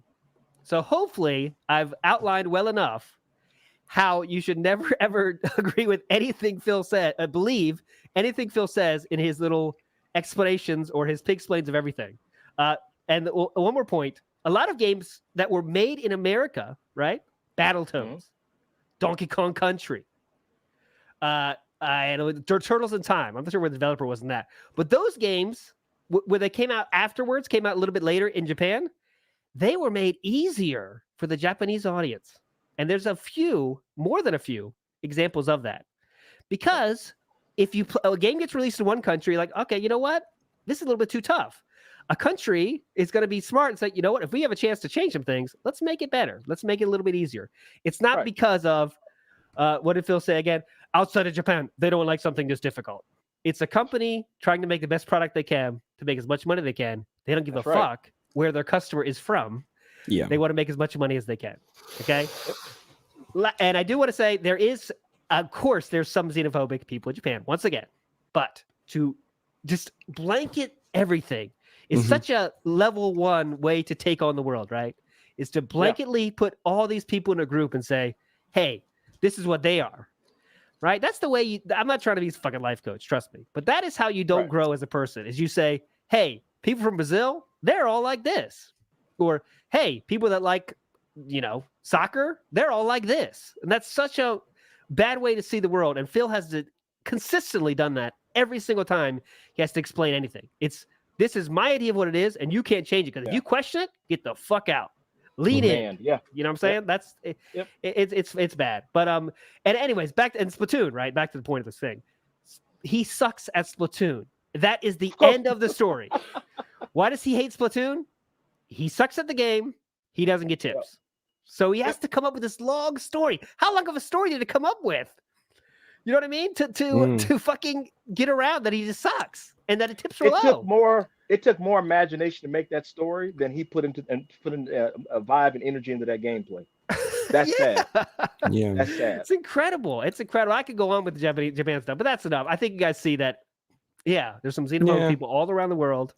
And Phil was like you said earlier, searching for an excuse, Eric, searching for his excuse, and he decided to pull out the xenophobic card this time, which is just irresponsible. And you're an idiot if you think that's just a company who operates like that. Oh, from America, they won't like this game. Too difficult. That's how he said it. I'm not saying it like that. That's how Phil said it. So I've seen some of his older stuff. Yeah. But you have to look at Philip's mindset when it comes down to business. Anytime he makes a reference or an observation or a critique on a business, it's gonna be wrong 100% of the time. Because a business what is a business's main goal, right? Is to produce a product or a service to who? To a customer. Yeah. Since Philip doesn't respect customers, and that's the first thing he doesn't care about, right? So how can he put out a quality product or give something beneficial to them? Like Samsung, if they put out a phone that the screen could fall off after 10 days because they figured, you know what, I don't like Americans have fat fingers, so they're not going to care. They'll just buy another one. Samsung gonna be out of business, right? Yep. And to address xenophobia, another word for that is patriotism. That's the extreme form of it. Yeah, There are yeah, there's a lot of here in America that are xenophobic, but they would say we're true patriots of America. Okay, whatever makes your boat float, whatever. Yeah. However, even that they'll pay an Hispanic guy or Mexicano to do landscaping for their house. Oh, so yeah. their Happily. xenophobia stops until they got to do some labor, right? Yeah. Philip's idea, all this comes from Philip's. Well, worldly is not even the case. I don't know who in his audience or that echo chamber that lives there thinks that this guy has wisdom or has some, as my dad likes to say, battle tested. He's been through some things and he can tell you a perspective like, man, I didn't think of it that way. Everything that comes out of Philip's mouth is a bad Huey Bowl movie. It's bad. The script is bad. The action's bad. You got great stars. They suck. You can't direct, and then he's like, I don't think he's racist. I really believe that. I don't think he's racist. He's an idiot. Yeah. That's it. He thinks that he sounds so intelligent, and I keep saying this over and over. Stupid. Make stupid decisions. You make stupid quotes. You have a stupid perspective. Only Philip, his business model, what does he say? My philosophy is thus. If I put out an entertaining stream, he does it. And I'm having fun in the game, he does it. And the stream is having fun, they don't. Then the tips come naturally. Then he should never have to open his mouth. But he doesn't even believe in his own business philosophy. So, and he doesn't make adjustments on the fly. Like you were saying, two guys at Nintendo and one extra guy said, look, this is not going to work. It's going to be too difficult. Philip sees that when that kind of adversity comes back from his actual audience, say, Philip, you're doing this on the stream. How about you do this different? How about you make this smaller? He attacks that because he didn't come up with it. Yep. If Nintendo didn't listen to that guy, they would have put out that product and they probably would have went out of business because no one was going to buy those expensive discs. They weren't going. It's dumb. It wasn't a good decision. Philip, in the same hand, would do it. He would do it because this is the way of the future. If they don't buy it, they just don't get to play my game. To him, it's the emotion of winning, but he's never looking at success as I put out a good product and people aren't buying it. I wonder, so why is the product not good? Why do I think it's good? Why do they think it don't? He doesn't do any of that. And people are telling him through these whack streams, your product sucks. Do something different. But he doesn't. It's always about, well, I don't know why it's not working. I mean, I had 390 people on there and I got $4. Did you ever think 90% of the trolls are watching you tear up Splatoon? You didn't think they're laughing behind the stream, right? But he doesn't, again, I'll say the point, he doesn't think in the future because I don't think he really believes there is a future to be there. I don't think it scares him to be an adult. When I say that on my stream a lot, and I'll say he's not a man, I mean that in the sense of what society can classify as a man. Man that goes to work, take care of his family, and is responsible. Add in the other colorful things on there to add on what a man is, great. But Philip doesn't want to take care of his family. Mm-hmm. Philip doesn't want to make sure that his product is good. He doesn't even care how he looks. I mean, he does nothing. There's nothing in his personality or his character or his stream that shows I respect myself, so I respect my audience.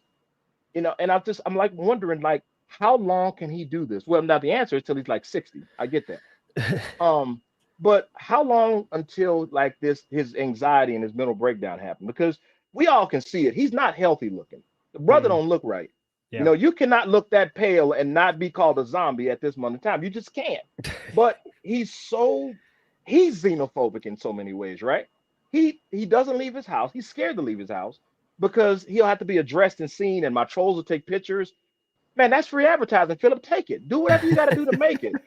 I hate Review Tech USA for making me agree with him when he said, Philip, you're a public figure. Yeah. This is what it is. And I'm like, he still hasn't figured that out yet. I'm just a small time YouTuber that wants to have 1 million views and be one of the big boys, but I don't want to be rich, but I want to have a lot of money. He's a living contradiction to his own things. And he'll make a point in 5 minutes, and then 3 minutes after that, he's already blowing up what he just talked about. I'm like, Philip, man, what is wrong, dog? What are you doing? Are you sniffing glue? What are you doing? I want to talk about last point on Splatoon, because Nintendo has not released the sales of America. How's it going in America, right? First, but when they were due and they've sold however million it is, I hope someone asks Phil, now what, Phil? We sold a lot in America too. Right. What are they doing? What do we do? You know, but Right. anyways, Right. okay, What enough of happened? Splatoon. Yeah. Yeah, enough of Splatoon nonsense. Let's get into a little bit interesting. Last night, Phil was off because he suddenly has 4 people on his Patreon willing to pay him $50 for a personal video. 4 people, yes. And Was it his OnlyFans or Patreon? My just favorite kidding. part of this is this seems like a good deal for Phil, right? You get $50, you take a show off, and you do it. But last night he like snubbed any thought of people doing that more. He's like, well, I want to make sure I agree with it. I don't want to be known for this. I don't want too many people to do it. It seems like what?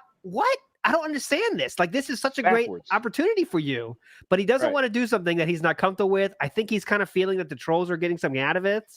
I think he's kind of seen that smoke in the air. Like, trolls are getting something out of this. I don't know if I like this too much. When he could just take the $50, make a $30-minute video, and be done with your month of work for that $50. But it's interesting. Sam, did you see any of those? I know they just went up yesterday. I can't wait. Oh, this is gonna be a feast.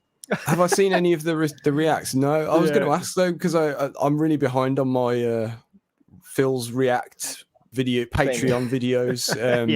The only one I ever saw was that one that he did to begin with. I think I might have watched a bit of the science one or something. I can't remember. Oh yeah, the science one came out. Yeah. So they're extremely special. I haven't watched the new one yet. I'm behind that as well. But it seems like a good idea for Phil. Again, good business idea. Fuck that. I don't need good business ideas. I want to do exactly what I'm doing and nothing else until I have no other choice. And remember, no growth. Eric, you made a good point about how he wants to, when someone has a good idea, he has to shoot it down because that's like, that's against a hit on him, right? Yeah. How many times in the past has someone offered good ideas like, hey, direct capture, Phil, and he waits so long and then he makes it so he chose to do it, right? Even though he had like 1,000 people recommend it, in the end he'll say like, well, I chose to do this because this, but it's never because people recommended it. It's because I chose to do it because of this. It's just a funny thing for Phil. Which is strange because you know what happens if he, in that example, imagine how much his fans, the guys that actually really do support him, if he says, hey, I got this idea from such and such, I'm gonna go ahead and do it. Hey, thanks for putting that in. I'm sorry I got this late. Do you know how many people would be like, wow, that's a change? They would love that. They would eat that up. His Patreon would blow up overnight. But why he won't do it is the same reason you said he didn't come up with it. And if he didn't come up with it, that'll go down the long list of things because you know what's going to happen, right? Then other people are going to say, why you didn't do this? Why you didn't do that? He's going to remember, they're just moving the goalposts. No, Philip, they're just trying to get you to score. That's it. They're trying to push it close enough for you to get it through. Yeah. But, how easy do we have to make it for you? Yeah. Man, he's a unique man. I don't get. I mean, that's one of the things that I guess keeps confusing me. And that's what keeps me making. I try to make funny videos as well as informative. I like to have a little bit of fun, but at the end of the day, I'm trying to figure out what is his goal. Like beyond the tips, beyond that, why do you actively work against being successful? You know what I mean? He shoots himself in the foot or denies things actively. So he doesn't get successful. Like if he's getting indie people saying, hey, can you put this on your what you call it? And if they're saying, look, talk about it, trash it, do whatever you want, why not take that? Yeah. Oh, I don't want to be a seller. I don't want to be a shield. You're giving your honest opinion. They paid you for your honest opinion. Yeah. Let us have it, but anything that's success, anything that has a smidge of success and he doesn't have a hand in it, then he's gonna throw it away. And there's no logic in that at all. Yeah. At all. Good point. Storm Martin says if it's successful, it's his idea. If it fails, it's his audience's fault, right? And that's how he always operates. Two questions for Pastor here. Pastor, on why does Phil respond to Derek so much, right? He clearly has I don't want to say affection, but he clearly has special soft gloves that he puts on when it's time to deal with Derek. Any thoughts on that? What's your theory on Derek? If I could be comedic, soulmates sometimes travel that way. You strangers in the night and things like that. But to be quite honest, probably because he probably gives the least amount of resistance to Philip. I would say that's probably the most. And the second thing is that he's probably he's someone Philip probably listens to, even though he may not take his advice. So he might be the most genuine guy genuine by Philip's standard. And so when he doesn't see reason to beat him up. Maybe not because he's the biggest tipper or whatnot. He may be a whale or who knows. But I do know that when those interactions, there's a weird, strange like fondness with that guy. Yeah. So maybe they've exchanged some genuine things behind the scenes. And if that's a guy that's a friend, great. I doubt it's a friend, but if there's something close to it, I think that's probably it. And one more question though. What's your thoughts on Phil being an embodiment of Luciferian pride? I don't know what that even means, but I'm throwing it to you. Luciferian pride, excuse me. Well, Luciferians are actually known for being Luciferians are actually known for being very they're not only pragmatic, but they indulge in the finer thing. They actually really believe in self-empowerment, self-help, my own bootstraps. There's a lot of it to do with, enjoying life for what it is and living for the day. Philip doesn't have that. Philip doesn't have any of that. Whether you believe in Satan, whether you believe in Luciferian philosophy, whether you believe in Roman Catholicism, whether you believe in drinking Kool-Aid in the morning will make your feet grow. Doesn't matter what that is. If your moral compass is not lining up with the very people that are coming to your stream and that you also run into at your supermarket, his belief system is always going to be off. So when you look at his pride as an example, his pride is based on reactions. It's not pride based on I put out a good stream. His pride is based on how dare you say that stream isn't good. It's always reflective. When you look at Phil, everything is knee-jerk reactions. Everything is based on last year's information. React videos, they are now not in YouTube's top thing like they used to be. They used to be like top dog for the longest. Yep. And now they're not, so they don't have much weight as much as they used to. Now Philip wants to do these react events and nobody cares because one, he doesn't have enough experience in the world to make any comment. And two, he's not interested in what he's looking at anyway. So his belief structure is one, and I think I have an idea what his belief structure is. The weird thing about it is I know his respect for his Catholic upbringing. There is a little bit there. Because he doesn't try to go out of his way to be offensive religious wise. And I can't stand religions. F religion, y'all, they can all kiss my ass. But he doesn't give that. And when he does talk about it, it's always like an indifference, but he doesn't lean into it too much, which says something. I don't know what it says, but it says something. And the other thing is that when we look at Philip, and I think we might all probably have an idea of what it might be, but what is Philip? And I asked this question to answer a question. When you look at Philip and you look at yourself and look at yourself in the mirror, what can you say that you say, hey, when I wake up today, somebody is also glad I woke up. Somebody is also glad that, hey man, how you doing today? When Philip wakes up, I think I could say, I bet his only concern was, how much am I going to make to do said thing today? Not how's my wife doing, not checking the stream chat, not seeing what people are talking about. I go to my comment section every day. The first thing I do, analytics is like the third or fourth thing, but I go to my comments. I want to see what people are saying. I go back, see if I missed any. Those interactions, and then what has to line up with the content I'm putting out. That it's both, it's interactive, it's fun. People are actually, and I'm vibing off with, ooh, this guy said that. Let me add that in there. Philip is already tuned out before he even gets on stream because he's tuned out to his life. He's tuned out to criticism. He's tuned out to self-growth.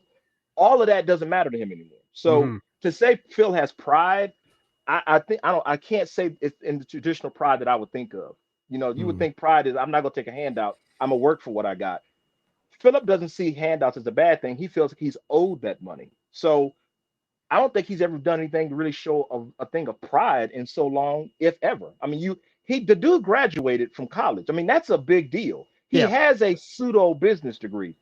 He's qualified to go into business today, right now. He's been trained in the Kaizen principle, which it's freaky to realize. So the Kaizen system is based on go into a business, analyze what's wrong, come up with a solution, and then implement. And basically, as you go through it, when you seek success, you fine-tune it until it's done, and then you move on to the next thing. Phillips trained in that and passed it and was certified and can apply the principle to himself. So true. Doesn't make sense. Doesn't make sense. Real quick, I want your take on this. How Phil always brings up when people say, hey, have you ever done some charity? He's quick to say, my Catholic upbringing says I can't talk about it, but yet 2 seconds later, he's saying, guys, I need your help. I need some support. So you can't talk Oh, about man. putting money out, but you can talk about getting it back. I want to know your thoughts on that, the accuracy of that statement, anything you have, please. When is the last time you seen now I can't speak for Roman Catholics and I won't. I don't. Yeah. But I will say this. I've never heard of a Roman Catholic saying I will not take a donation or talk about a donation when I've seen charity drives run by the Archdiocese of this. That's a pretty big moniker of saying we are fundraising. We have no problem with that. There's zero problem with fundraising and asking for help or asking for donations. How else are you going to do it? Yeah. And when it comes to charitable organizations, how many times are you going to say, yeah, this is brought to you by the Heart and Lung from Our Lady of Happy Feet? And that's not a big deal for them either. Why? Because it gives them name recognition, and people who want to donate will say, "Yeah, I'm gonna go to that organization because I noticed they're linked to that." Philip doesn't believe in charity because he doesn't believe that giving away the money that he worked hard for is anybody's right but his. There is no charity that Philip sees. That doesn't exist to him. He could run a charity stream right now, and the minute, let's say he ran for St. Jude's, okay. The problem with that, if he tried to run that and collect that money for St. Jude's, he would expect to be paid for the event, not the money that he raised. He'd expect to get paid for it, right? Yeah. To hell with those kids. I don't care if they're funny looking or not. Why didn't I get paid? Why didn't the views go this way? You know, I thought if I ran charity this way, my tips would grow up. It's not about tips, Philip. Like I think, I think Bearcat is the one I heard to say it. He doesn't ever take one for the team for the love of the game itself. He never, I'm gonna play Splatoon, and man, we're not getting good tips, but man, I'm having a damn good time. And you see him visibly. No. Yeah, he can't take no L's, man. He's like a bench warmer that will always have a twisted ankle. He never want to get in the game. I can't put no weight on it. Yeah, he can't. That's a good thought. Yeah. Yeah. Some people like that, that just are always kind of make sure they're a little hurt enough to never have to put their ass on the line on the field, right? That's true.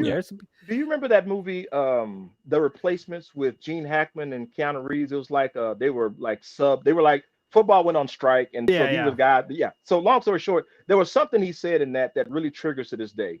When Keanu Reeves had the ball and the game's online, and he handed it off, and then the guy got tackled, and then he was basically trying to make excuses. And Gene Hackman says winners always want the ball in their hands. They always want the ball for that crucial decision. Philip has no interest in ever holding that ball. So if he was a punter, his ankle hurts. If he was if wide receiver, he'd run out of bounds knowing he couldn't get back in bounds. He doesn't want the responsibility of making a mistake. I'm making an episode which is more Christian based. It's going to be, we're not leaving enough room for disappointment. And there's nothing wrong with failing. There is absolutely nothing wrong with failing in life. If you set out to make a business and it bombs, I'm talking about it blows up and leaves a crater where your finances were. Yes, it was a hit to your system, but guess what? Most people will learn from that. And they'll say, okay, I'm not going to make that mistake again. Or they'll ask for help. Why did I make this mistake? Why did this not happen? I live by this philosophy. I will only know failure after.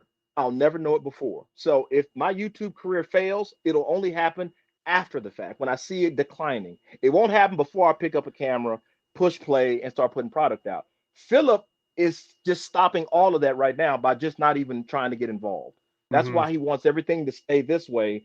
And we've seen how much the brick and mortar stores are closing, right? Because they got used to it being this way. And that's not life, man. Life is about change, even and experimenting. I've seen you guys make experiments in between videos. You may add this segment, and you may give more information here. I can see people when they're growing and they're trying to try something new. If it doesn't work, throw it away. Philip doesn't react thinking it's going to get tips. When it doesn't get tips, he thinks it's a failure, but he doesn't try to build on it and say, let me do another one. Maybe that one, my first one sucked. Let me try another one. Let me try another one. He doesn't do that. If it doesn't give above $100, it's a failure. Even if the community was happy with the react, maybe they just didn't have money to give that night, but not Philip. He wants maximum profit with zero product given. And that's his philosophy on life. And that is where his pride is. His pride is how much money did I raise today?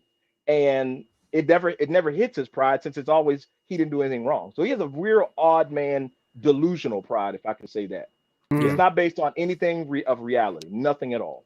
And I think it's interesting you said that about he doesn't want the ball. And he makes sure he's not holding the ball for any choice he makes because he blames it on the fans, right? So let's say, all right, guys, I'm going to play. You guys voted for this, so really hoping we can make this happen. I'm going to play Dr. Jekyll and Mr. Hyde for Nintendo today because you guys voted for it. This is the game you wanted, so here we go. Hoping, he like, has to put the ball in someone else's Y'all hands guys for wanted every it. single thing. Yeah. Every you single wanted thing. it. You voted it. Yeah. But you know It's- why, right? Go ahead.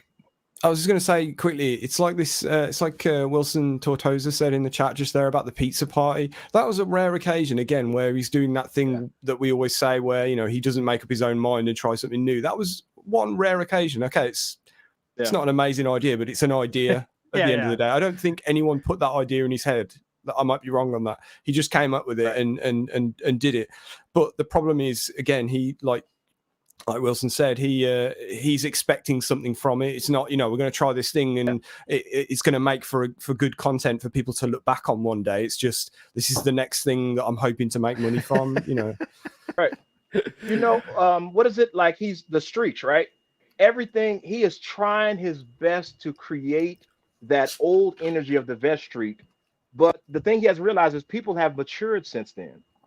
World has changed a lot since the vest streak flamed out and burned out. Yep. Nowadays, people are more conscientious with their money. I work in cell phone repair. There are people who are willing to go months and months and months. If not, I'll just do it maybe next year. They won't upgrade, but their phone might be broke. But their money, they've made intelligent decisions. I just can't do that right now. I can live with the cosmetic damage. Yeah. Philip can't live with any stream that doesn't give maximum tip. That stream fails. What's his favorite? It had good engagement. His eyes are popping out all the time. Yeah. And he's like perpetually, I would call it perpetually constipated because he always looks like he's straining on the toilet. And he's excited about nothing. Oh, great engagement. The tips were low, but I'm not complaining. It's just, it was great engagement, or what is the other one? And there's not enough likes on the video. Philip, last time I checked, people like it if they like it. They're not obligated to engage with your content. There are times I look at my videos, and y'all can look at any one of your videos. I guarantee you, one of y'all's videos have more comments than about 10 of his combined. Oh yeah, and I'm like, dude, does he not see that most of those views are us making content for our next video?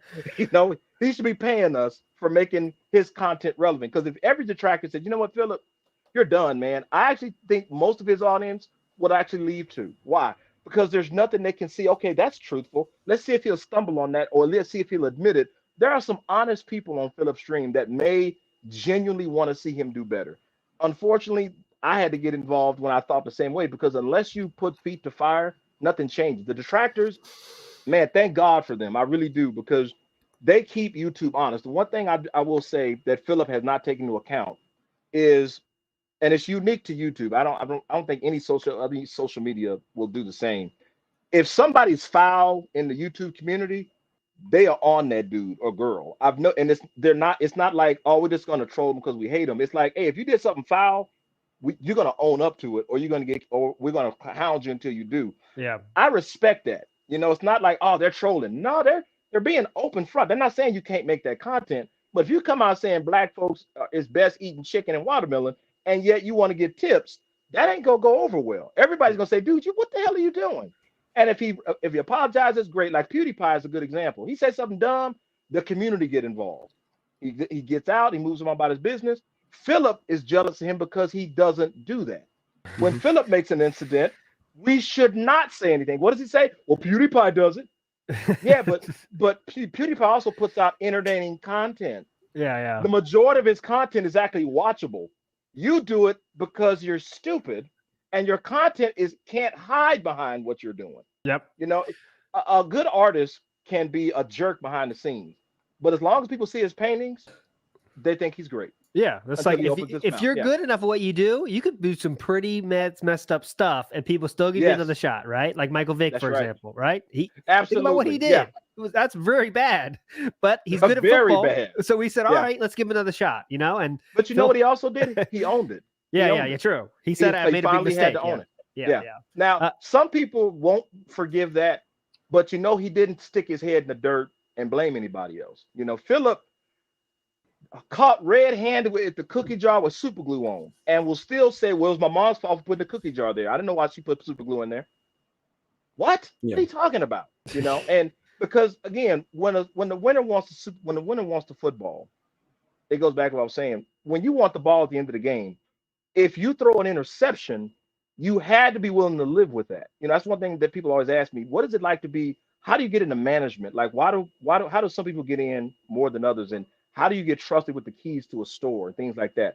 I said you have to be willing to make a decision that is either right, or when it's wrong, you take it, even if that means losing your job. I said you have to make decisions that could one day, end in one way or be successful. No, you want to make the best decision possible, but sometimes you're going to make a judgment call and it may be bad. You shouldn't be paralyzed with fear from making either. Philip is absolutely paralyzed from making choice. Say, this is what I want to run on the React event. This is what I'm going to do. No one voted for it. I'm going to run it this way. I'm going to do it this way. And then when it fails, he says, that's on me. Nope. Doesn't want to do that. He'd rather, and then, because you know what, y'all are right also too about it, because when people, remember that time where he complained about the voting and people didn't vote at all. And he was like, well, somebody's got to tell me something. So that he was frozen. He didn't know what to do. Like, somebody make a decision. I'm like, dude, we're not your mama. This is your podcast. This your podcast. That's funny. This is your stream. Make it happen. Show us what your talent. He won't do it. Oh, he will yeah, not do it. That's for He's sure. paralyzed. That's for sure. Yeah. Good That's stuff why I'm saying there. he's a coward. Yeah. Sam, if you could bring up the questions here. Let's get to the question section. We got a lot of questions to get to for our pastor here, Sam. You got it up on the Trello there? I have, yeah, I'm ready to go. All right, shoot, give it to the Erick here. What a legend so far. We've got a quick fire through these, but first one actually from Ravens Dolphin said, DSP says he's Roman Catholic and charity is hidden. Being a man of faith, where did his faith fail, Phil? You know what? I'll tell you. It is in Luke 9:23. It's when Christ said, "Deny yourself and take up your cross and follow after me." It's that thing that even as a non-believer, you could probably relate if you are, because what your belief system is that's not my concern. My concern is to love and respect you, and I guarantee you have a similar outlook on life when you think of something. So, if you're married, if you have a child, or you have a responsibility at work, you will probably most you're forward-thinking people. If you ask that kind of question, then you've probably done it. You will put the job, like you've been hired to do that job. You'll put that job first before you're trying to figure out, when do I get my next break? You're going to do that job that you've been paid for, and you'll do it to the best of your ability. If your wife needs, and she's sick, Phil's idea, well, let me pause the stream. Let me go get Leanna some soup because I know she ain't feeling good. That's sacrificing. Everybody else does it every day. Is like love. Oh, I respect my friend. I see the dude crying, or he doesn't look as happy today as he normally. Hey, man, you all right? That's basically being selfless to enough where you're opening yourself up to another person. The Roman Catholic faith, like any religion, it can't help a person get to anything. That's the point. It can't. The Bible actually says so very clearly. Religion just gives the appearance of good works, but it can't help you when you want to indulge in things. Philip's Roman Catholic background, if anything good that he took away with it, because the one thing I will give Roman Catholics, they're very charitable. They will work with their hands in third world countries here. If you're homeless, whether you believe or not, they will feed you. None of that is Philip's forte. If someone's hungry, and he has to feed them, he'll feed himself first. That's just, he doesn't sacrifice. He doesn't think about anybody else. It's his and me. Well, that's not true. He does think about Jasper, because you ever notice when it's day off, I need to get food for Jasper, and then Kat needs to do it. Jasper is the second in the line of getting love. And you ever notice? I'm not trying to be funny, but you notice that Jasper gets the best food. He gets that high class kitty litter, and Phil obviously cleans it. So, and I'm thinking the day that he said, well, I gave Jasper fresh cut up chicken, he looked at me like I was crazy. Why are you giving that cat sliced chicken and your wife has to eat Burger King? How the hell does that make sense? For her birthday. And he was proud of it. He was proud of that. Just don't mention it, dude. You don't say that on your wife's birthday. Oh yeah, we had to go to Burger King. Like, what? No, that's not as bad as she said. She was fine with that. Now, if there's any women out in the chat, please tell me this. I need this question answered as we go through these. What woman would be okay with, on her birthday, this dude planned to take you to Burger King and sit in the car and eat that greasy number 2 or number 3. I just want to know who was, and then she'll be like, "This is the best birthday ever." And so this year we just want to stay at home, and she wants to relax and be quiet in a filthy house. Tell me what woman wants to do that on her birthday and not have her man be there? He takes a day off or stream off to make videos for for $50. Yep. That's a cheap stream that he just made. He can't take that same amount of time and goes, "Hey, wife, let's go out and go do this and go do that." That there's a clear disconnect between charitable giving. He doesn't give to anything. I can't remember, unless someone knows, when the last time Phil did a giveaway. Hey man, if we make the 400, Yeah. I'm going to do a raffle for Empty this. boxes. Right. What did he do with Cat? Oh, if y'all give me a new PlayStation, I'll give her my old one. Wow, dog. I appreciate that. She can't even go to Goodwill and get used clothes. She got to go window shopping. $200 for a blouse? Oh, I can't spend that kind of money. But he can spend twice that in the Feasting with the King coming up. And I'm like, he doesn't care. He doesn't care about anybody but himself. And even that is like, that's meager. His care for himself is very small. So It's like, one of the real Go quick, ahead. I'm gonna say too, like, what if your wife said that? I know Sam is married. If your wife said like, "Yeah, I'm cool with that," what person is gonna be like, "Yep, she's really cool with that"? You think like she's not cool with this, you know in your mind. Yeah, you'd be like, you know what? I better not go to sleep tonight. I better keep one eye open.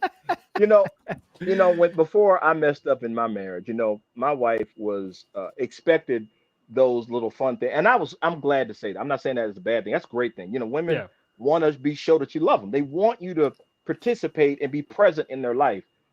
No one alive is telling me that Kat is okay with Philip not being present in her life unless that's an arranged marriage. She could give a damn. He's on 8-10 hours a day. Nothing. Quiet. And she doesn't even want to hear his voice through the house. Remember that? Oh, I got to keep the door closed. She don't want to hear that I'm in the same house with her.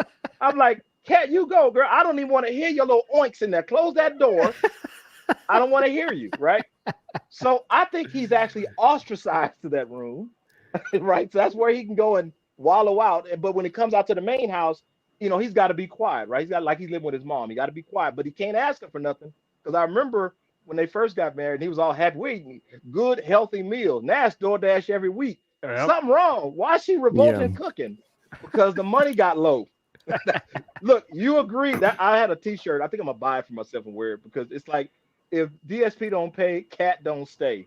He's got to live up to that agreement, man. That agreement, it's the bare minimum, dog. And, well, I'm gonna make a payment. I'll make it up on stream. Well, you better, because I ain't cooking nothing from this point forward, right? So to answer the question, no, where faith failed Philip is the fact that he doesn't believe in anything. He doesn't believe, his parents are not his role models. He doesn't have a role model. He doesn't believe in base humanity, and he doesn't care about morals at all. So he doesn't have a history of loving anything but himself. That's just the bottom line. And that's why it doesn't matter what his faith was. It's not beneficial to him. It doesn't give him anything. I know I feel good when I help somebody, even if it's something small. I'm like, yeah, and go about my business.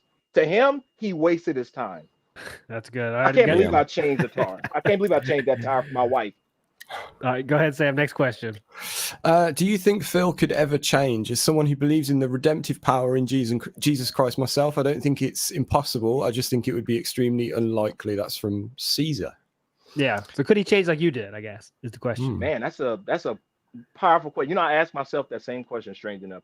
I always tell folks, I wake up an atheist and go to sleep a Christian every night because I am tested through humanity throughout the whole day. And I'm grateful for that. I question, even to this day, I'm always questioning. I've always been a critical thinker. I've always examined things. So when I look at Philip and I see if there's ways for him to be redeemed, do I really believe he could be redeemed? Absolutely. I have no doubt in my mind whatsoever. If I didn't believe that anymore, I would stop making videos. I would simply leave the channel as it is and strictly go back to podcasting. As to what I was asked earlier, why did I change? Yeah. God didn't force me to repent. There is no forcing someone to do something. That doesn't work that way. Religion has taught that for many times. If I didn't see an inherent issue with myself, that was the thing that made me go, damn, I'm a really piece of crap. Like, wow, I'm really a nobody. When I started to look at that moral decision I made, And everybody around me looked at me like, you doing that for a reason. You don't really believe in that. You don't really care. And I'm like, wow, that's how they see me. And I earned that. I earned that title and I earned that ire. And my wife can get on, she could attest today. I was a horrible human being. Everything was about me. If I never reflected on that and say, man, how do I right the ship? How do I do what is the one thing that's caused people to hate me this way? And that takes self-awareness. And unfortunately, for Philip, the only way that's going to happen, and I hate to be this cruel about it, he's going to have to reach homelessness. I mean, or damn near. He's got to reach that point to where the bankruptcy is now going to get overturned because he owes money. It's going to get to a point to where, here's the thing that I think will also break it too. Kat is the one greatest fear Philip has in his life, because if she ever leaves, she will tell everything. I guarantee it. I guarantee it. I'm not against. I definitely agree with that, because she seemed like she could be more easily convinced by some detractor in her ears to say, "Hey, if you tell us, it's a good idea." That's definitely true. I actually think maybe she might be, because I know so little about her, so I won't ever add anything to it. But I can tell you this much: watching her in those few interactions, there's a discomfort she has with Philip. There's just no doubt about it. And if he doesn't change, I'll ask it this way: if he doesn't change, Kat will. If that somebody's gonna be redeemed in the house. If we never reach Philip, let's say we detract until he whatever happens, which I don't want nothing bad to happen. I really don't. If at the least amount, if we can reach somebody's audience for quit wasting their money, quit being abused, quit feeling marginalized, quit being belittled, and just stand on your own too. If you like Extreme, great. But don't give an obligation. Don't fall for those tricks. If we could save one of them dudes and tell them to go someplace else, go to whoever, go to Wings, for Christ's sake, go over there, do something, then yeah, do that. But if Phil doesn't change, his wife will. It's what somebody will change. So it's not impossible for Phil to change, but he's going to have to reach a point to where he's going to be screaming for help and nobody's going to be there. That's what's going to happen. Go ahead, Sam. I think we'll maybe just do one more. That's kind fair. of That's fair. More pastor sort of focused, which would be this My one. bad. No, not your fault. No. Would DSP officially convert to Islam or any other religion if he thought that he could get a monetary benefit from it? That's a great question. Is he the wrong religion for the most monetary value, Eric? No, actually, no. Roman Catholic are known for. I'm not besmirching them, but they raise money better than any religion on earth. That is a fact. They are, but their charitable giving is also just as much. I'll leave it at that. Okay. The one thing, if you ever look into Mother Teresa's life, like you see that lady could raise some money. Lord have mercy. But because people are hurting, and one thing that religion does is they get more money from the destitute than they do from the rich. So because when you're poor, what's the one thing that's top commodity? Hope. I hope that if I give what little I have to show my devotion, this will change my life. For Philip, he could never join Islam, not because he's Italian, not because he's wobbly and weird. It's not any of those things. He couldn't join Islam because there's strict discipline in Islam. Philip first got to give up pork. He can't give up pork. He's made of pork. He can't give that up. That's like saying fat-free ham. There's no such thing as fat-free ham. Think about it. That's like when they say water has 0% fat. It should never have fat in it. What are you talking about, right? So there is any religion, only way, I will say this, the only religion Philip could join and be safe and actually be successful is the one that he creates. That's the only way to work. It'll be a cult. That's the only way he'll do it. But they'll turn on him eventually. Yeah, some say he already has that cult rolling, I guess. I do want to end with one final question, just because it's a really quick one, kind of a light one, because we've been getting deep in today, which is really, really cool. Yeah, but really light deep, one. Yeah. A really fun one to end with. Caesar again asking, what's your favorite look of Phil? Right? And Caesar says his favorite is the Punisher shirt with the big leather overcoat, the fingerless gloves. What is your favorite look? He calls it drip because Phil just said, I got the drip going earlier this week. But what's your favorite look historically of Phil? I'll go first just to get things rolling here. My favorite look is the Project 7 the white shirt with the black outline here. It's that Cafe Press $10 shirt. Costs $2 to make. You sell it for $20, and you get the logos all muddled. You can't see anything. And Phil says a very robust size at this time. And it's just fun. The hair is extremely oiled back, very from Exxon there. That's my favorite Phil look for sure. How about you guys? The phone on the belt clip as well. That's the best. Oh, that's cringy, man. Oh, I can't even look at that no more. No, man. No. My favorite is the Cookie Monster. I don't think that one. That one is probably the most cringiest to me, because to see him eating during that thing and the flap is hanging all down, and it like the costume was starting to get greasy, and I'm like, how do you sweat through the costume, right? And it's just the way he eats, right? Like the imagination, he eats and he opens his jowls like all the way as much as he can, and the spoon is like this big, but he's opening his mouth up, and then it's like gulp. It's gross, but it's like, that is so Philip. He is such a Cookie Monster, you know. The only difference between him and Cookie Monster is lovable. That's it. Go ahead, Sam. Your turn now. Mine it's very sort of general answer, but when he had that weird thing, like I don't know what you'd even call it, that kind of beard, but it's like where it's very straight. I call that's my answer. That's that Dragon Ball Z Moses look. I'm like, what is he doing? Dragon Ball Z Moses. Didn't expect to hear that today. But he had the hair, right? But he had the hair and he had the chin strap, and then Cat looked like something. I don't know what she looked like, but that one, he looked like a straight up crackhead. I kid you not. He looked like he should have came out of a dumpster fire or something. Come out there and I need some money. So that was terrible. That's a good look though. Yeah, that's chin strap. I should get that one. All right, my friends. What a time it's been. SSTVDD, I see your question there. Thanks so much, my friend. We'll wait till the call-in show. I'll definitely do a lot of pig splaining there. But thanks so much, Pastor Erick Miller. What a legend. I'll put your link to your YouTube. Please go follow this man if you are not somehow. You have to make it happen. Follow him, please. Subscribe to him, please. He is truly a legend. And anything we should look forward to coming up in your future videos? Anything you want to divulge to the chat here? Anything we can look forward to? Oh, yes. So I'm going to start I like to make cringy commercials in between.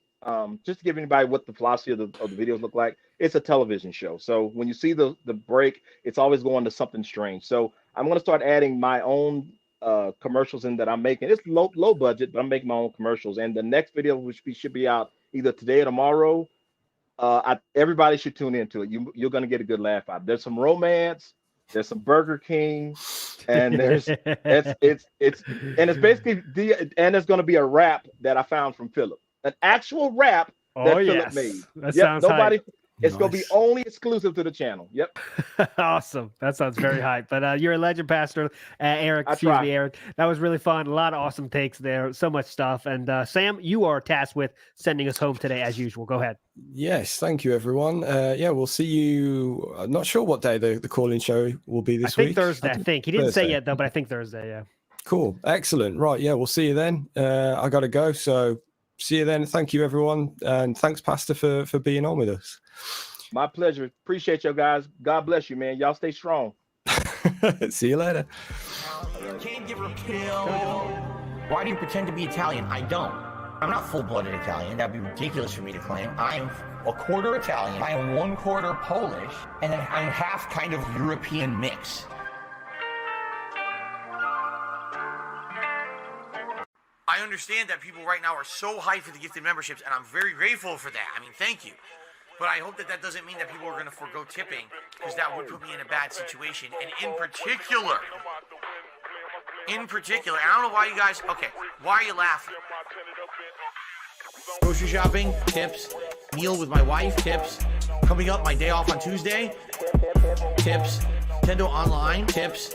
Bills and stuff, tips. Tips are the liquidity of my business. Why are you laughing? Oh, so hilarious that this guy has stuff financially tight. I literally can't afford stuff on Tuesday on my day off, and you're gonna laugh? Oh, it's funny. When you can't go and do something with your family on your day off, you're one day off for the week when you're